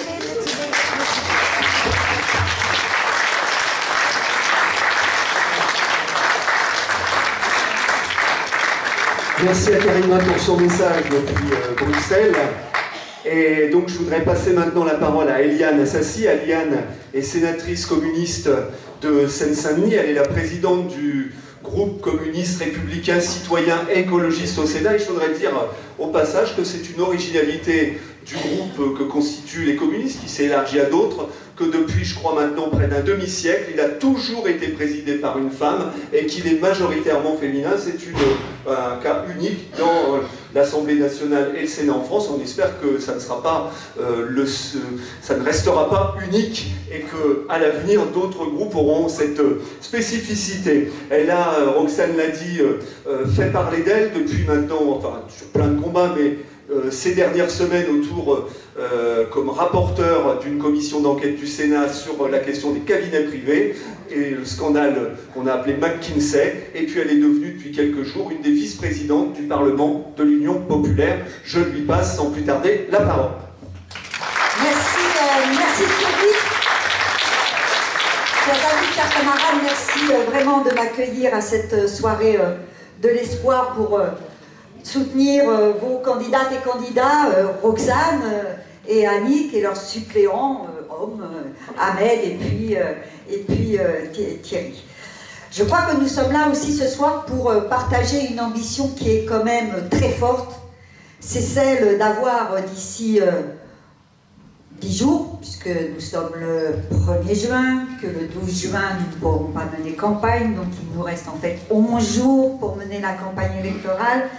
Donc c'est celle d'avoir d'ici 11 jours une majorité de gauche à l'Assemblée nationale. Alors vous le savez, dès le lendemain de l'élection présidentielle, il y a une volonté populaire qui s'est fortement exprimée pour que la gauche se rassemble dans la perspective des élections législatives des 12 et 19 juin prochains. Et donc l'accord qui a été conclu entre la FI, le Parti communiste français, le Parti socialiste et Europe Écologie Les Verts est un acte politique très important. Et je crois qu'il fait écho à cette volonté et il a permis d'investir des centaines de candidates et de candidats qui sont maintenant réunis sous la bannière de la nouvelle Union populaire, écologiste et sociale. Et je dois vous dire que pour leur part, les communistes, parce que je suis une communiste, une militante communiste, certes, sénatrice, certes, présidente du groupe communiste au Sénat, mais je suis cela parce que je suis d'abord une militante communiste. Et donc je suis fière que les communistes aient contribué et aient participé à cette dynamique politique qui était, cela a été dit, très attendue. Et donc, ensemble, ces forces politiques ont élaboré un programme sans cacher, effectivement, les divergences sur certains sujets. Et pour leur part, les communistes ont fait le choix de privilégier les convergences beaucoup plus nombreuses que des points de désaccord qui, de toute façon, ne manqueront pas de faire débat dans l'avenir. Je pense à un sujet particulier qui est le nucléaire, mais il peut y en avoir d'autres, évidemment, mais parole au peuple sur cette question. Pour l'heure, il me semble que le plus important, c'est que ce programme, qui s'appuie sur le vécu, les attentes, les aspirations, voire la colère des gens, soit mise en vie, si je puis dire. Pourquoi? Parce que tout simplement, ce programme rond est en totale rupture avec les choix politiques libéraux et ultralibéraux qui ont prévalu jusqu'à présent. Et ce programme veut répondre, et au plus vite, aux urgences sociales, écologistes, démocratiques, féministes et de paix. Toutes les candidats et tous les candidats de la NUPES, moi je dis NUPES, avec ce programme, mais aussi avec toutes celles et ceux qui les accompagnent, sont pleinement engagés dans la campagne électorale. Ensemble, nous sommes, il faut en avoir conscience, ensemble, nous sommes la force qui empêchera Emmanuel Macron d'avoir, comme sous le précédent quinquennat, une majorité à sa vote à l'Assemblée nationale. Ensemble, nous sommes effectivement la force qui va battre la droite. N'oublions pas la droite dans nos combats, qui va battre la droite, qui porte des mesures jumelles à celles du président de la République. Mais encore la force, nous sommes la force qui empêchera l'extrême droite de Marine Le Pen et d'Éric Zemmour d'avoir des députés. Et cette force, elle est au service du peuple de France, elle est au service du peuple de France pour lui être utile, pour changer la vie de chacune et de chacun, pour donner confiance dans l'avenir. Alors oui, le 12 juin, il faut tout faire pour qu'une majorité de gauche soit élue et ainsi installer un gouvernement de progrès, un gouvernement vraiment de gauche qui ne trahira pas. Car si on peut se féliciter qu'une femme soit appelée à cette haute responsabilité de première ministre, je crois qu'ils ne font pas, mais je crois que vous partagez aussi cette opinion, ne nous leurrons pas. Ne nous leurrons pas. Avec son gouvernement, Elisabeth Borne va appliquer avec zèle les choix politiques d'Emmanuel Macron. Alors à la gauche se réclamer de la gauche, elle dit partout que c'est une femme de gauche. N'oublions pas quand même qu'elle fut à la manœuvre sur la réforme de la SNCF et encore de l'assurance chômage. Alors oui, quand on sait de quoi est capable Elisabeth Borne sous le précédent quinquennat, mais aussi au cours de sa carrière, alors dans différents ministères, mais aussi dans des grandes entreprises comme la RATP, on peut dire, je crois, que rien de bon n'est à attendre de son gouvernement pour la vie quotidienne de chacune et de chacun dans les 5 années à venir. Et en premier lieu, on peut s'attendre à ce qu'elle mène tambour battant la réforme des retraites. Donc oui, quel immense espoir ce serait pour l'ensemble des salariés de notre pays, pour les retraités, pour les sans-emploi, pour la jeunesse dans toute sa diversité, si une majorité de gauche siégeait à l'Assemblée nationale.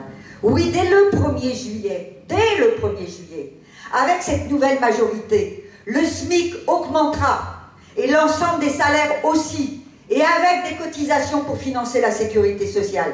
Oui, dès juillet, la retraite à 60 ans sera à l'ordre du jour du Parlement et des salariés pourront partir plus tôt à la retraite.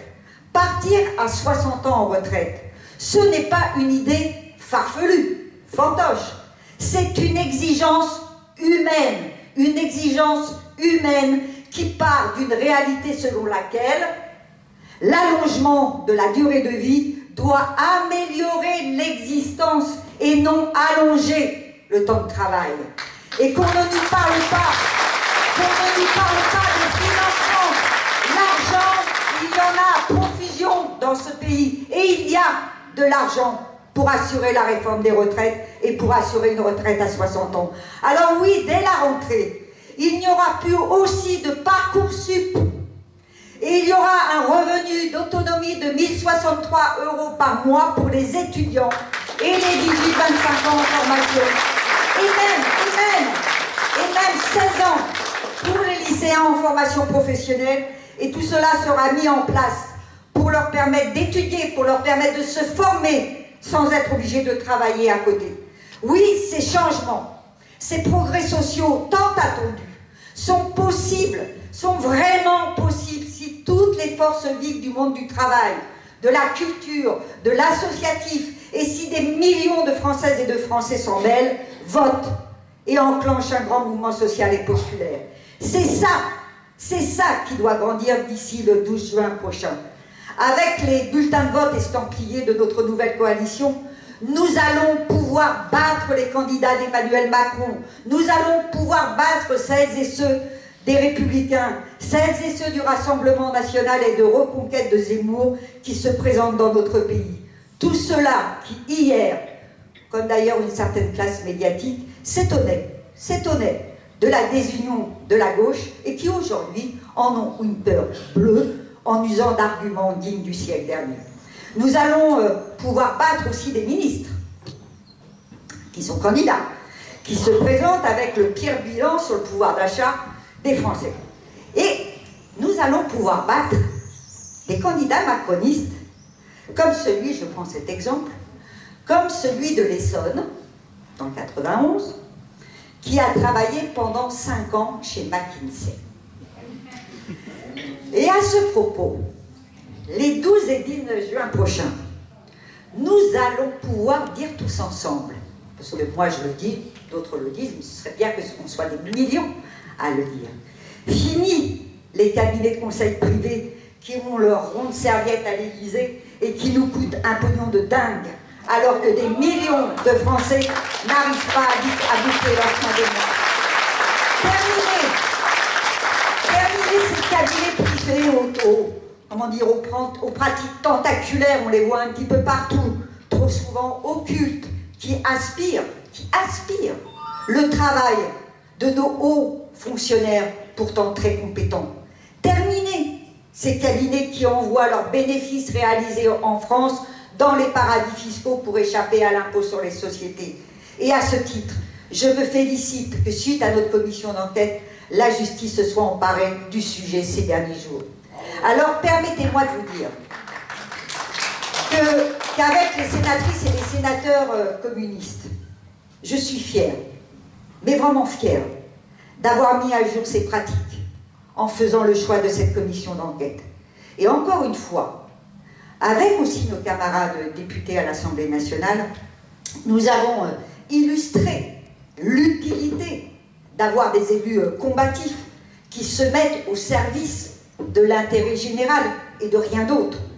Notre groupe au Sénat a lancé, avec cette commission, un signal fort qui montre notre attachement à l'utilisation de l'argent public, mais plus largement, notre attachement au maintien et au développement et à la modernisation de l'ensemble de nos services publics et aux fonctionnaires de la fonction publique, qu'elle soit d'État, territoriale ou hospitalière, qui assument leur mission dans des conditions parfois extrêmement difficiles, faute de moyens et matériels. Alors oui, il faut en terminer avec ce système qui aujourd'hui fonctionne en toute opacité et sans le moindre contrôle. Et je vous invite à suivre l'actualité parce que nous n'en avons pas fini. Nous allons bientôt encore reparler beaucoup des cabinets conseils puisque j'ai obtenu que l'ensemble des groupes politiques du Sénat déposent une proposition de loi pour en finir avec, je le répète, ce système opaque et tentaculaire qui nous coûte effectivement un pognon de dingue et qui méprise nos fonctionnaires. Et je crois que les 12 et les 19 juin, nous pouvons aussi dire, mais là Manon connaît mieux que moi le sujet, fini l'évasion fiscale qui siphonne les richesses de notre pays. Manon le démontre régulièrement, mais elle me fera grâce de citer mon camarade Éric Bocquet, sénateur du Nord, sénateur communiste du Nord, qui a produit aussi un rapport au Sénat sur l'évasion fiscale. Fini aussi les 12 et 19 juin de se mettre à genoux devant des règles imposées par Bruxelles. Fini les cadeaux aux plus riches pendant que les ouvriers, les salariés, les agents des services publics triment au boulot et se serrent la ceinture pour payer leurs factures. Et je vous l'annonce, il y aura le retour de l'ISF. Fini de baisser les impôts des grands groupes qui distribuent des millions de dividendes à leurs actionnaires et puis qui licencient en même temps. Donc fini les sociétés privées d'autoroutes qui raquettent les automobilistes. Et j'ai le souvenir, Thierry, d'une initiative que nous avions prise à un péage dans ce département avec des camarades communistes, mais pas que, avec des élus communistes, mais pas que, parmi lesquels, il n'est pas là ce soir, mais je tenais à lui rendre hommage, Jean-Pierre Bozino, le maire de Montataire, qui fut également sénateur communiste et qui siégeait à Mont. Fini aussi les lois El Khomri et les ordonnances Macron. Et j'en passe. Le programme de la nouvelle Union populaire écologiste et sociale est ambitieux. Et je vous invite vraiment, mais vraiment, à en prendre connaissance. Il contient beaucoup de propositions. Des propositions réalistes, des propositions financées, travaillées avec sérieux et avec une certaine rigueur. Et ce programme donc est vaste. Et je crois qu'il est à la hauteur, je suis même persuadée qu'il est à la hauteur des espérances qui se sont exprimées bien avant l'élection présidentielle, par différentes mobilisations et par l'expression de nombreuses revendications. Je pense bien évidemment aux Gilets jaunes, mais je pense aussi à tous nos professionnels de santé qui ont dû faire face aux différentes vagues de la Covid-19 avec un grand professionnalisme et un grand sens des responsabilités pour soigner celles et ceux atteints par ce virus. Aujourd'hui, ces soignantes et ces soignants se mobilisent un peu partout dans le pays, comme ici, dans l'Oise, alors que s'annonce un désastre cet été dans les services d'urgence hospitalière, si rien n'est fait d'ici là en termes de moyens humains, financiers et matériels. Et puis alors, comment vous dire? Hier, Macron a fait des annonces. Il est à Cherbourg, il a fait des annonces, il est allé dans un hôpital, accompagné d'une dame à côté qui s'avérait être la nouvelle ministre de la Santé, mais il fallait le savoir. Donc, comment vous dire? Je trouve que les annonces qu'il a faites à l'issue de cette visite sont méprisables. Mais vraiment méprisables. Et d'ailleurs, ces propos n'ont pas manqué de faire réagir les professionnels de santé qui, bien avant la Covid, ont tiré la sonnette d'alarme sur notre système de santé qui défaille. Alors voyez-vous, l'annonce d'une énième mission flash, parce qu'il y en a des missions flash, hein, des rapports, il y en a aussi beaucoup. Mais alors, une énième mission flash, mais alors c'est fort de café, c'est qu'elle est pilotée par celui qui fut ces dernières années le conseiller santé auprès du gouvernement.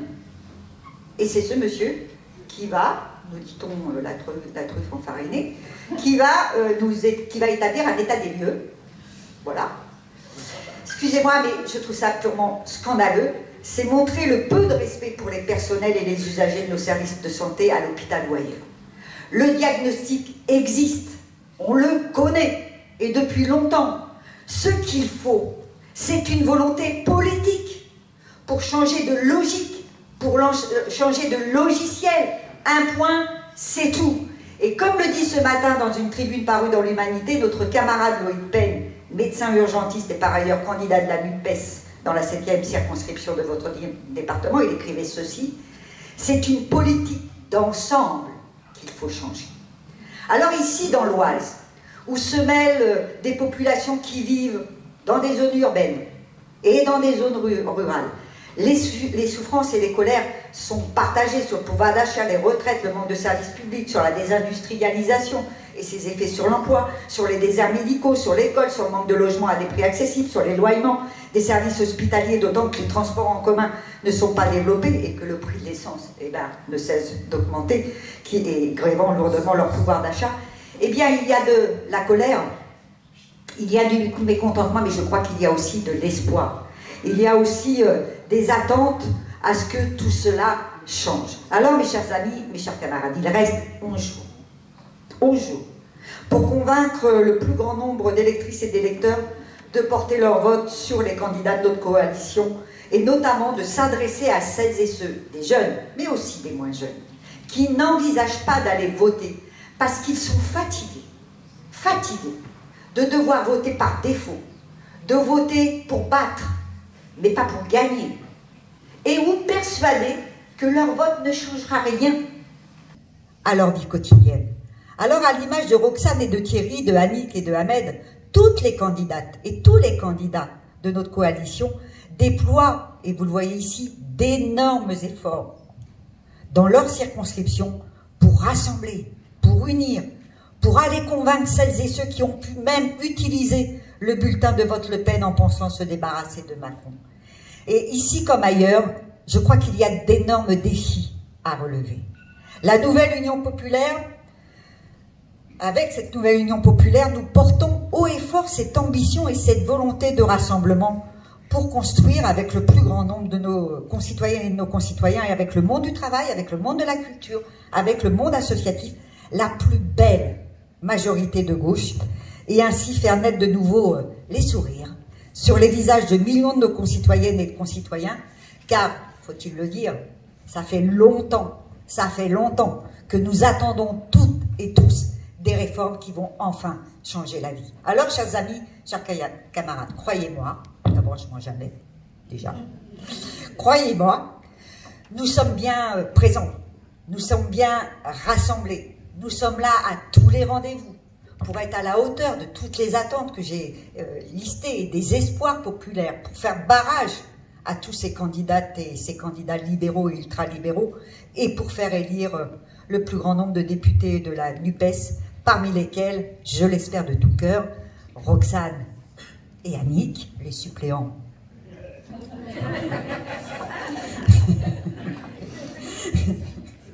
Donc, que nous élisions le plus grand nombre de députés de la NUP pour que le Parlement redevienne l'expression pleine et entière du peuple. Parce que le Parlement, c'est la représentation nationale.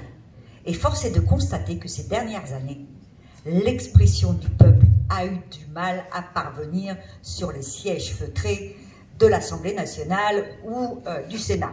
Enfin, au Sénat, nous, on était là, mais bon, voilà. Donc, je crois qu'il faut que nous restions vraiment à l'offensive, car au bout du chemin, avec Roxane, avec Annick, avec leurs collègues de la NUPES qui seront élus, nous pourrons ouvrir ensemble, et en grand, et en très grand, le chantier de transformation pour améliorer au plus vite la vie quotidienne de toutes et de tous. Je vous remercie.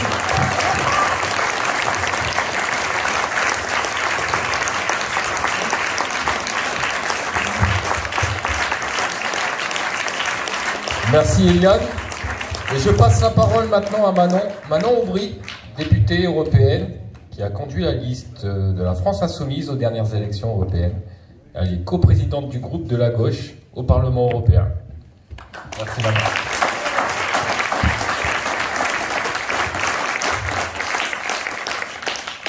Bonjour à toutes et à tous, moi aussi je suis ravie d'être ici, je suis ravie d'être sur une plateforme féminine, c'est suffisamment rare pour le noter.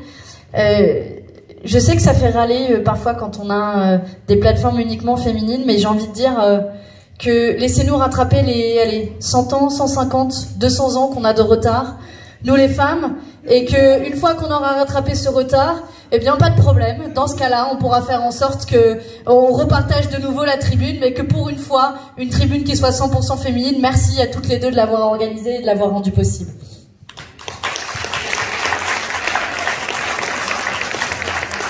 Ensuite, et ça fait la transition très bien, puisque Eliane, tu disais de quel visage et quelle représentation on voulait donner à l'Assemblée nationale.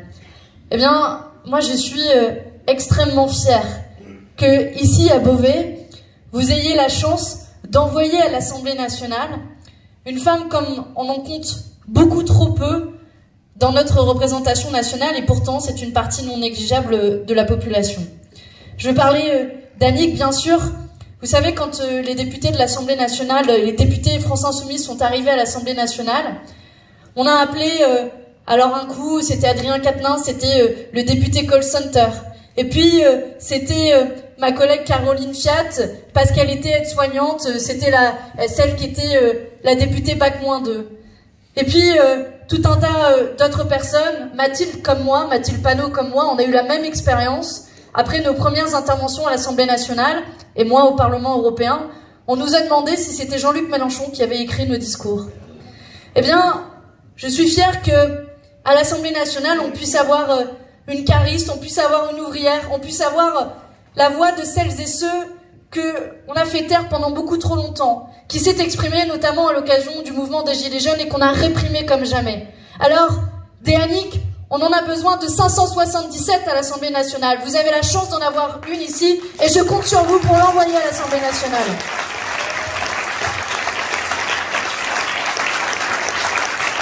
Et puis Roxane, tu fais partie de cette jeune génération. Il n'y a pas de jeu de mots avec le mot génération. Mais, non, pour de vrai, en plus, je vais juste improviser. Mais tu fais partie de cette jeune génération. Alors, on a juste quelques années d'écart, mais je me reconnais aussi en toi, parce que quand on fait de la politique, quand on est une femme, on a quelques handicaps, mais en plus, quand on est une jeune femme, il faut toujours prouver, comme si on devait davantage faire nos preuves. Vous savez, on débarque pas en costume cravate, et puis on va serrer des pinces, et puis on correspond pas forcément à ce profil type du député à l'Assemblée nationale. Que des jeunes femmes de moins de 30 ans à l'Assemblée nationale, ça se compte sur les doigts d'une main, ou de deux mains peut-être. Mais en tout cas, puisque nous avons le droit de vote à partir de 18 ans, et d'ailleurs, avec la NUPES, nous aurons le droit de vote encore plus bas, ça fait partie des éléments en discussion entre nous. Mais avec Roxane, vous pouvez être sûr que la jeunesse de ce pays aussi sera représentée. Et que non, pour être à l'Assemblée nationale, il ne faut pas avoir au moins 30 ans, au moins 40 ans, voire même au moins 50 ou 60 ans, comme est la moyenne d'âge à l'heure actuelle, et qu'on a besoin de jeunes femmes qui portent la voix d'une jeunesse qui a été sacrifiée, qui a été oubliée ces dernières années, de cette jeunesse qui a fait la queue devant les banques alimentaires, de cette jeunesse à qui on veut donner une garantie d'autonomie, parce qu'on ne doit pas sacrifier notre avenir, on ne doit pas faire un emploi, 2 emplois pour financer par exemple ses études. Alors on a besoin de jeunes femmes, on a besoin de dynamisme, on a besoin de nouvelles pratiques politiques, et c'est aussi ce qu'incarne Roxane.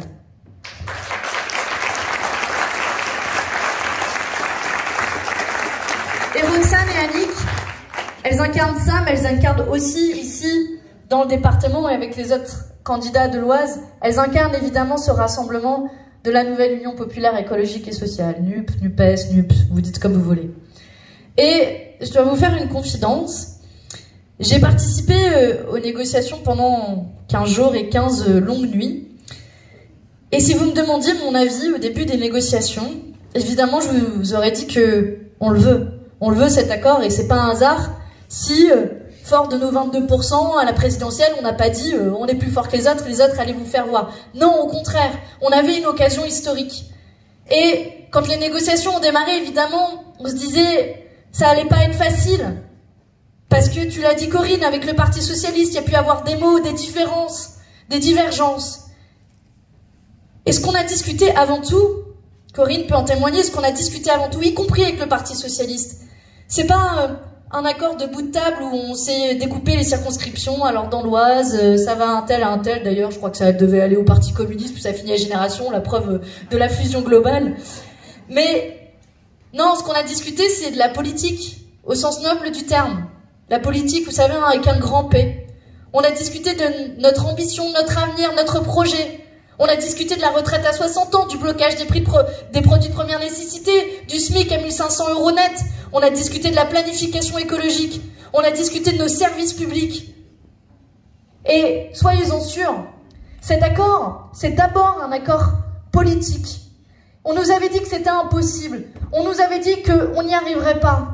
Eh bien, en l'espace de 15 jours et de 15 nuits, je ne sais pas si vous le mesurez, on a fait un accord sur un programme ambitieux, et pour la première fois depuis 1789, pour la première fois depuis la Révolution française, la gauche s'unit pour avoir un seul candidat dans chacune des circonscriptions de France, le tout sur un programme ambitieux, de rupture. Voilà ce que nous avons réussi à faire en l'espace d'à peine 15 jours, et ça, je crois que nous pouvons en être très fiers aujourd'hui.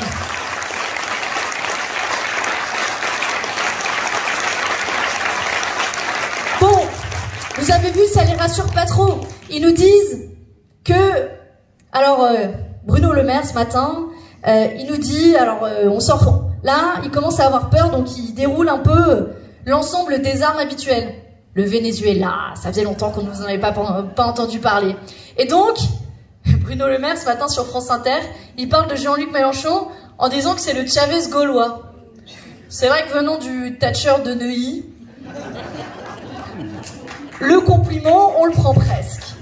Et puis, il tourne un peu en boucle, hein, parce que ça fait plusieurs semaines déjà depuis l'accord qui nous disent que cet accord, c'est l'alliance de la carpe et du lapin. Mais est-ce que vous avez déjà vu une carpe et un lapin s'entendre sur 650 propositions ambitieuses, s'entendre sur l'ensemble d'un projet politique qui va de l'organisation de l'État, de l'écologie, du social, de la démocratie? Parce que ces 650 propositions que vous avez là, même moi, et je peux vous dire, dans les négociations, au début, on s'était dit on partirait sur 200, 300 propositions. Et en fait, on a fait cet exercice de manière sincère, de manière rigoureuse. Et avec ces 650 propositions, en réalité, c'est le chiffre auquel on a abouti parce que c'est le plus grand dénominateur commun. Finalement, on a fait tout l'inverse de ce qu'a fait l'Union européenne ces dernières années, c'est-à-dire harmoniser par le bas. Ben nous, on a harmonisé par le haut et on a montré l'ambition qui pouvait être la nôtre, y compris à 4 formations politiques différentes. Et je crois que le niveau d'ambition que nous avons placé dans ce programme aujourd'hui fait la force et la crédibilité de notre nouvelle Union populaire, qui, je le souhaite et j'en suis sûre, perdurera bien après le 12 et le 19 juin.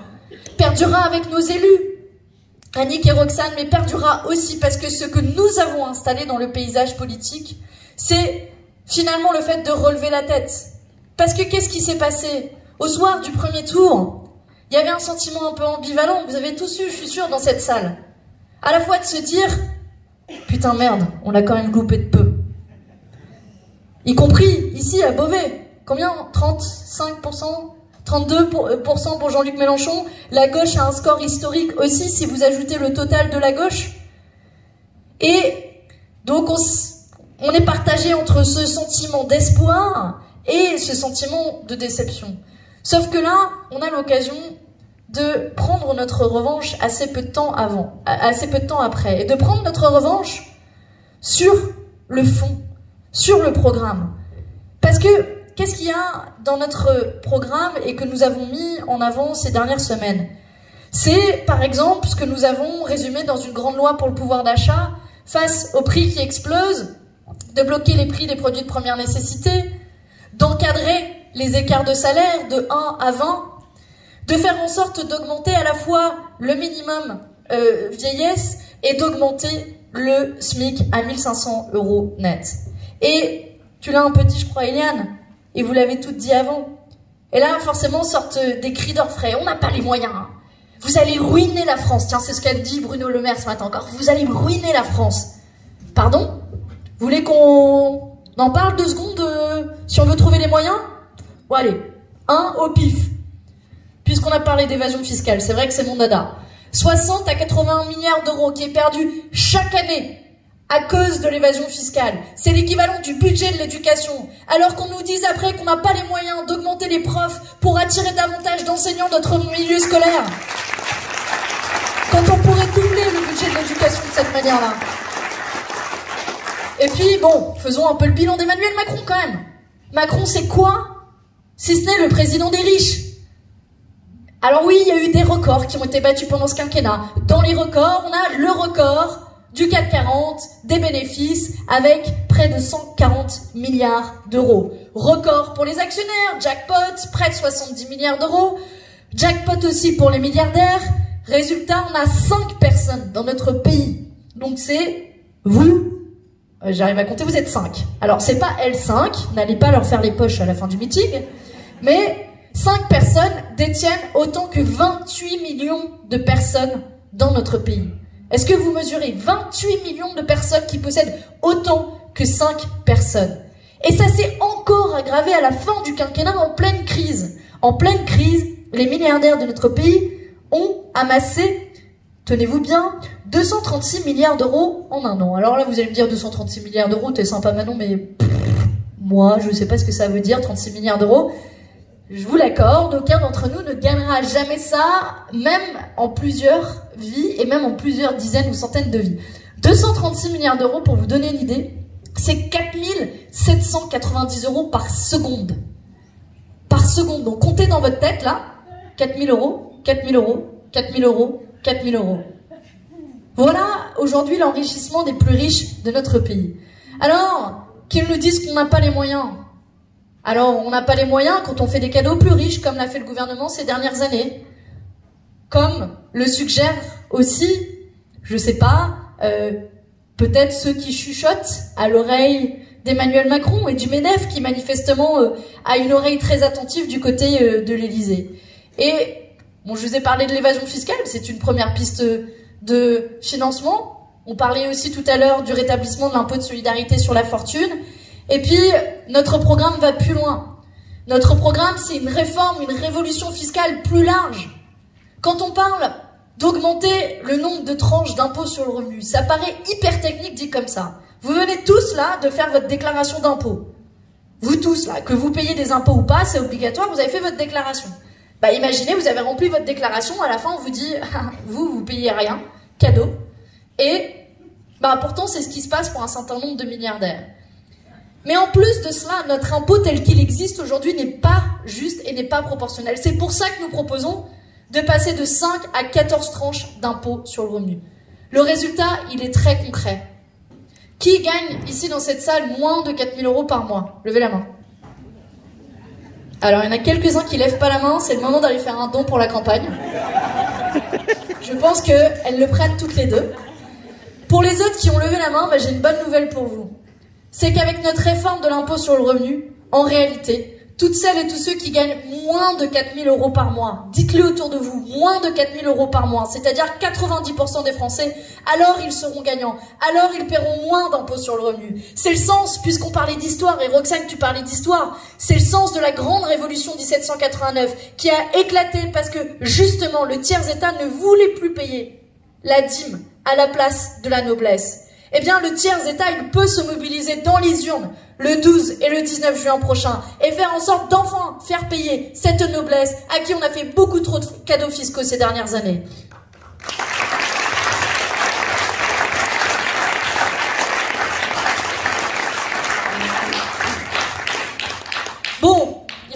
à sortir les armes, à nous dire que tout ça c'est pas possible, tout ça c'est pas faisable, et pour ça ils utilisent à peu près tous les outils. Hein.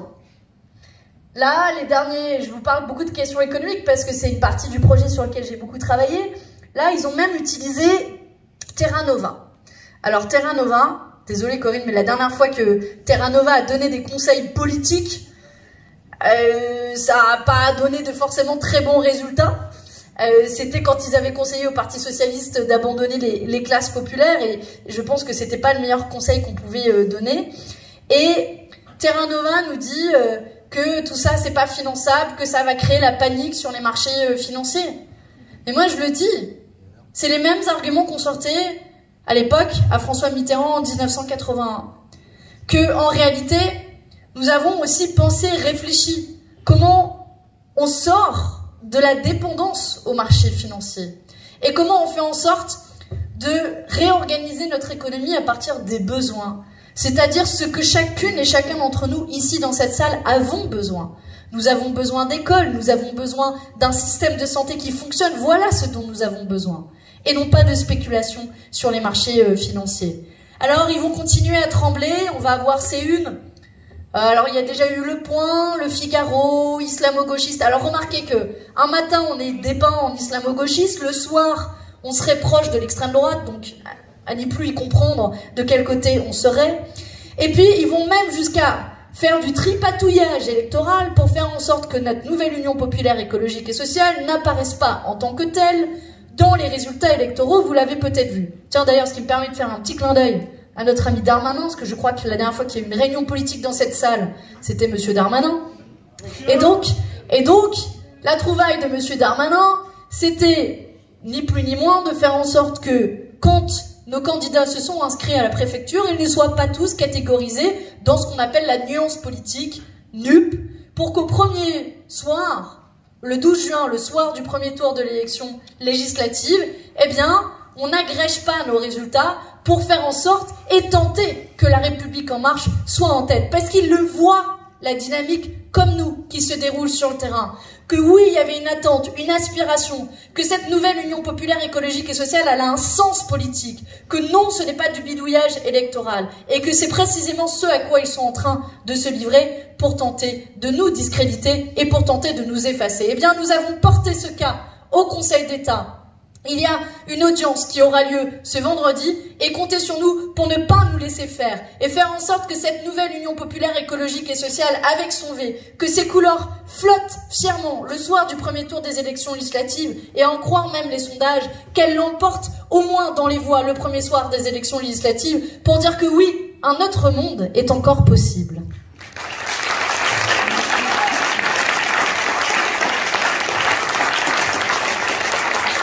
Alors, le choix, il a été résumé, il est simple pour cette élection législative. C'est stop ou encore? Stop ou encore de ce gouvernement, de cette première ministre, Elisabeth Borne, qui, si vous prenez son CV, c'est bien, elle a fait tous les ministères les plus importants, comme ça on sait à quoi s'en tenir.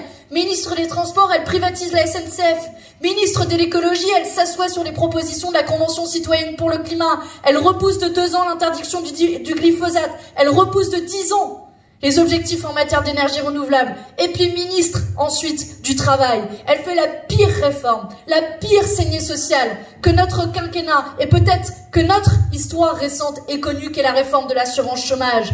Voilà de qui ils ont fait les poches. Ah oui, pour servir les riches, ça ils savent faire. Mais pour faire les poches des chômeurs, les poches des plus pauvres, voilà ce qu'ils ont fait ces dernières années. Cette réforme de l'assurance chômage qui a fait perdre jusqu'à 40% d'indemnité chômage aux plus pauvres de notre pays et aux chômeurs. Cette réforme, le premier jour où nous formerons un gouvernement ensemble de la nouvelle Union populaire, comptez sur nous pour l'abroger. Parce qu'aujourd'hui, quoi qu'en pense ce gouvernement, non, on ne trouve pas du travail en traversant la rue. Et non, être chômeur n'est pas un assisté, n'est pas être un assisté. Non, être chômeur n'est pas être un choix. Avoir aujourd'hui une protection sociale, c'est un droit dans notre pays et nous serons les héritiers de ce droit et de la protection sociale.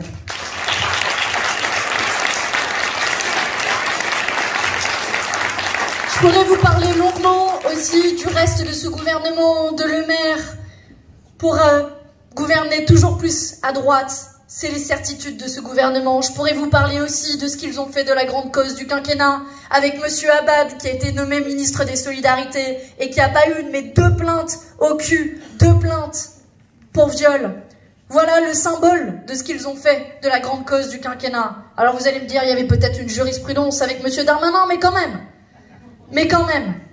Voilà aujourd'hui ce qu'ils font de la lutte contre les violences faites aux femmes. Ce symbole qui est terrible, eh bien nous mettrons le milliard d'euros qui est demandé par les associations féministes de lutte contre les violences faites aux femmes pour faire en sorte que, oui, dans notre pays, on n'ait plus peur, en étant une femme, de sortir dans la rue, qu'on soit protégé et écouté quand on va au commissariat pour porter plainte pour viol, et qu'on soit protégé aussi par des services d'hébergement et tout l'accompagnement qui est nécessaire pour que l'égalité femmes-hommes soit une réalité et non pas le grand blabla de ce quinquennat.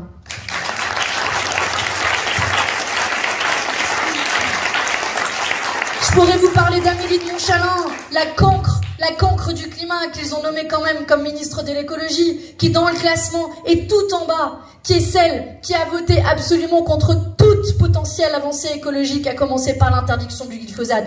Bref, je pourrais vous faire longuement le portrait de ce gouvernement. Mais à quoi bon? À quoi bon? Parce qu'on va en former un nouveau. Parce qu'on aura Jean-Luc Mélenchon Premier ministre, parce qu'on aura un gouvernement fait des écologistes, des communistes et des socialistes, parce qu'on pourra enfin se lever le matin et dire que, bah oui, on va reprendre le goût des jours heureux et qu'on va reprendre espoir tous ensemble. Voilà l'horizon qui est tracé devant nous. Parce que la question qui est posée pour cette élection législative, c'est bien stop ou encore. C'est bien la retraite à 60 ou à 65 ans. C'est bien le blocage des prix ou la flambée des prix. C'est bien la justice fiscale et le rétablissement de l'ISF ou les cadeaux fiscaux qui sont faits aux plus riches. Voilà aujourd'hui la question qui est posée pour cette élection législative. Elle est simple, basique, et c'est celle qu'il faut aller répéter autour de nous. Et je vais finir là-dessus pour vous dire, on le sait, on le voit, vous êtes des militants aguerris, vous l'avez vu, c'est quoi notre première difficulté? Bien sûr que notre ennemi, c'est la finance, quoi qu'en pense un ancien président de la République. Mais notre ennemi avant tout, c'est l'indifférence. Vous le voyez en tractant, en allant sur les marchés, en allant faire du porte-à-porte, on connaît la difficulté de celles et ceux qui se disent à quoi bon aller voter, de toute façon ça va rien changer à notre quotidien. Eh bien, à tous ces gens-là, dites-leur, avec fierté, qu'il y a un endroit, un seul, dans la vie où nous sommes à égalité avec Bernard Arnault ou même la dynastie Dassault, qui a, je sais, ici beaucoup de pouvoir dans la circonscription, qui est dans ma petite liste des milliardaires à aller taxer, et Roxane a rappelé les chiffres tout à l'heure. Mais que la démocratie, ça ne s'achète pas. Et qu'il y a un seul endroit où chacune et chacun d'entre nous ici, vous, mesdames, puisqu'il y a beaucoup de dames au premier rang, chacun d'entre nous ici, Roxane, moi, Annick, et puis chacun d'entre vous, eh bien, quand on dépose notre bulletin et quand on va dans l'isoloir et qu'on dépose notre bulletin au bureau de vote, eh bien vous le savez, chacun de ces bulletins de vote va peser la même chose. Et c'est un luxe, une richesse qu'on a du seul moment dans notre vie, c'est ces quelques minutes-là où nous pesons autant que à la fois la dynastie Dassault et à la fois que Bernard Arnault. Alors, je vous propose que ce droit, on le reprenne collectivement. Et c'est notre enjeu majeur pour cette élection. Dans les 9 jours de campagne qu'il reste, chacune et chacun d'entre vous, vous pouvez faire basculer ce scrutin en allant convaincre autour de vous, en allant saouler les gens comme j'en suis sûre vous l'avez fait pour l'élection présidentielle. Mais cette fois-ci, on va le faire tous ensemble, derrière des candidats communs. D'aller voir vos collègues au travail, vos voisins, votre famille, que vous alliez faire du porte-à-porte, votre part d'immeuble, que vous alliez dans un coin ou dans l'autre de la circonscription, qui sont toutes les deux très étalées ici. Il n'y a pas une voix à les perdre. Et l'enjeu, il sera bien celui-là, celui de la mobilisation. Ils nous veulent résignés, ils nous veulent abattus. Eh bien, faisons la démonstration qu'en ce 12 et en ce 19 juin, nous sommes plus que jamais déterminés et que plus que jamais, nous pensons que cet autre monde est possible et qu'ils ont raison d'avoir peur parce que le 12 et le 19 juin, on va non seulement envoyer toutes les deux Annick et Roxane à l'Assemblée nationale, mais en plus de cela, on va avoir une majorité à l'Assemblée nationale et former un gouvernement ensemble pour enfin retrouver l'espoir. Je vous remercie.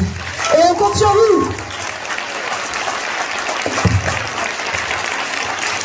Merci à Manon, merci à toutes les intervenantes qui, je crois, ce soir ont fait souffler un bon vent d'espoir sur notre ville.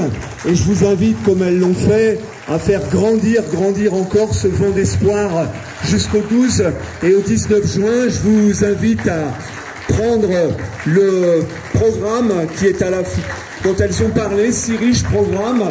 Je vous invite aussi à, la mesure de vos moyens, à financer cette campagne, à lever le verre de l'amitié ensemble, à chanter.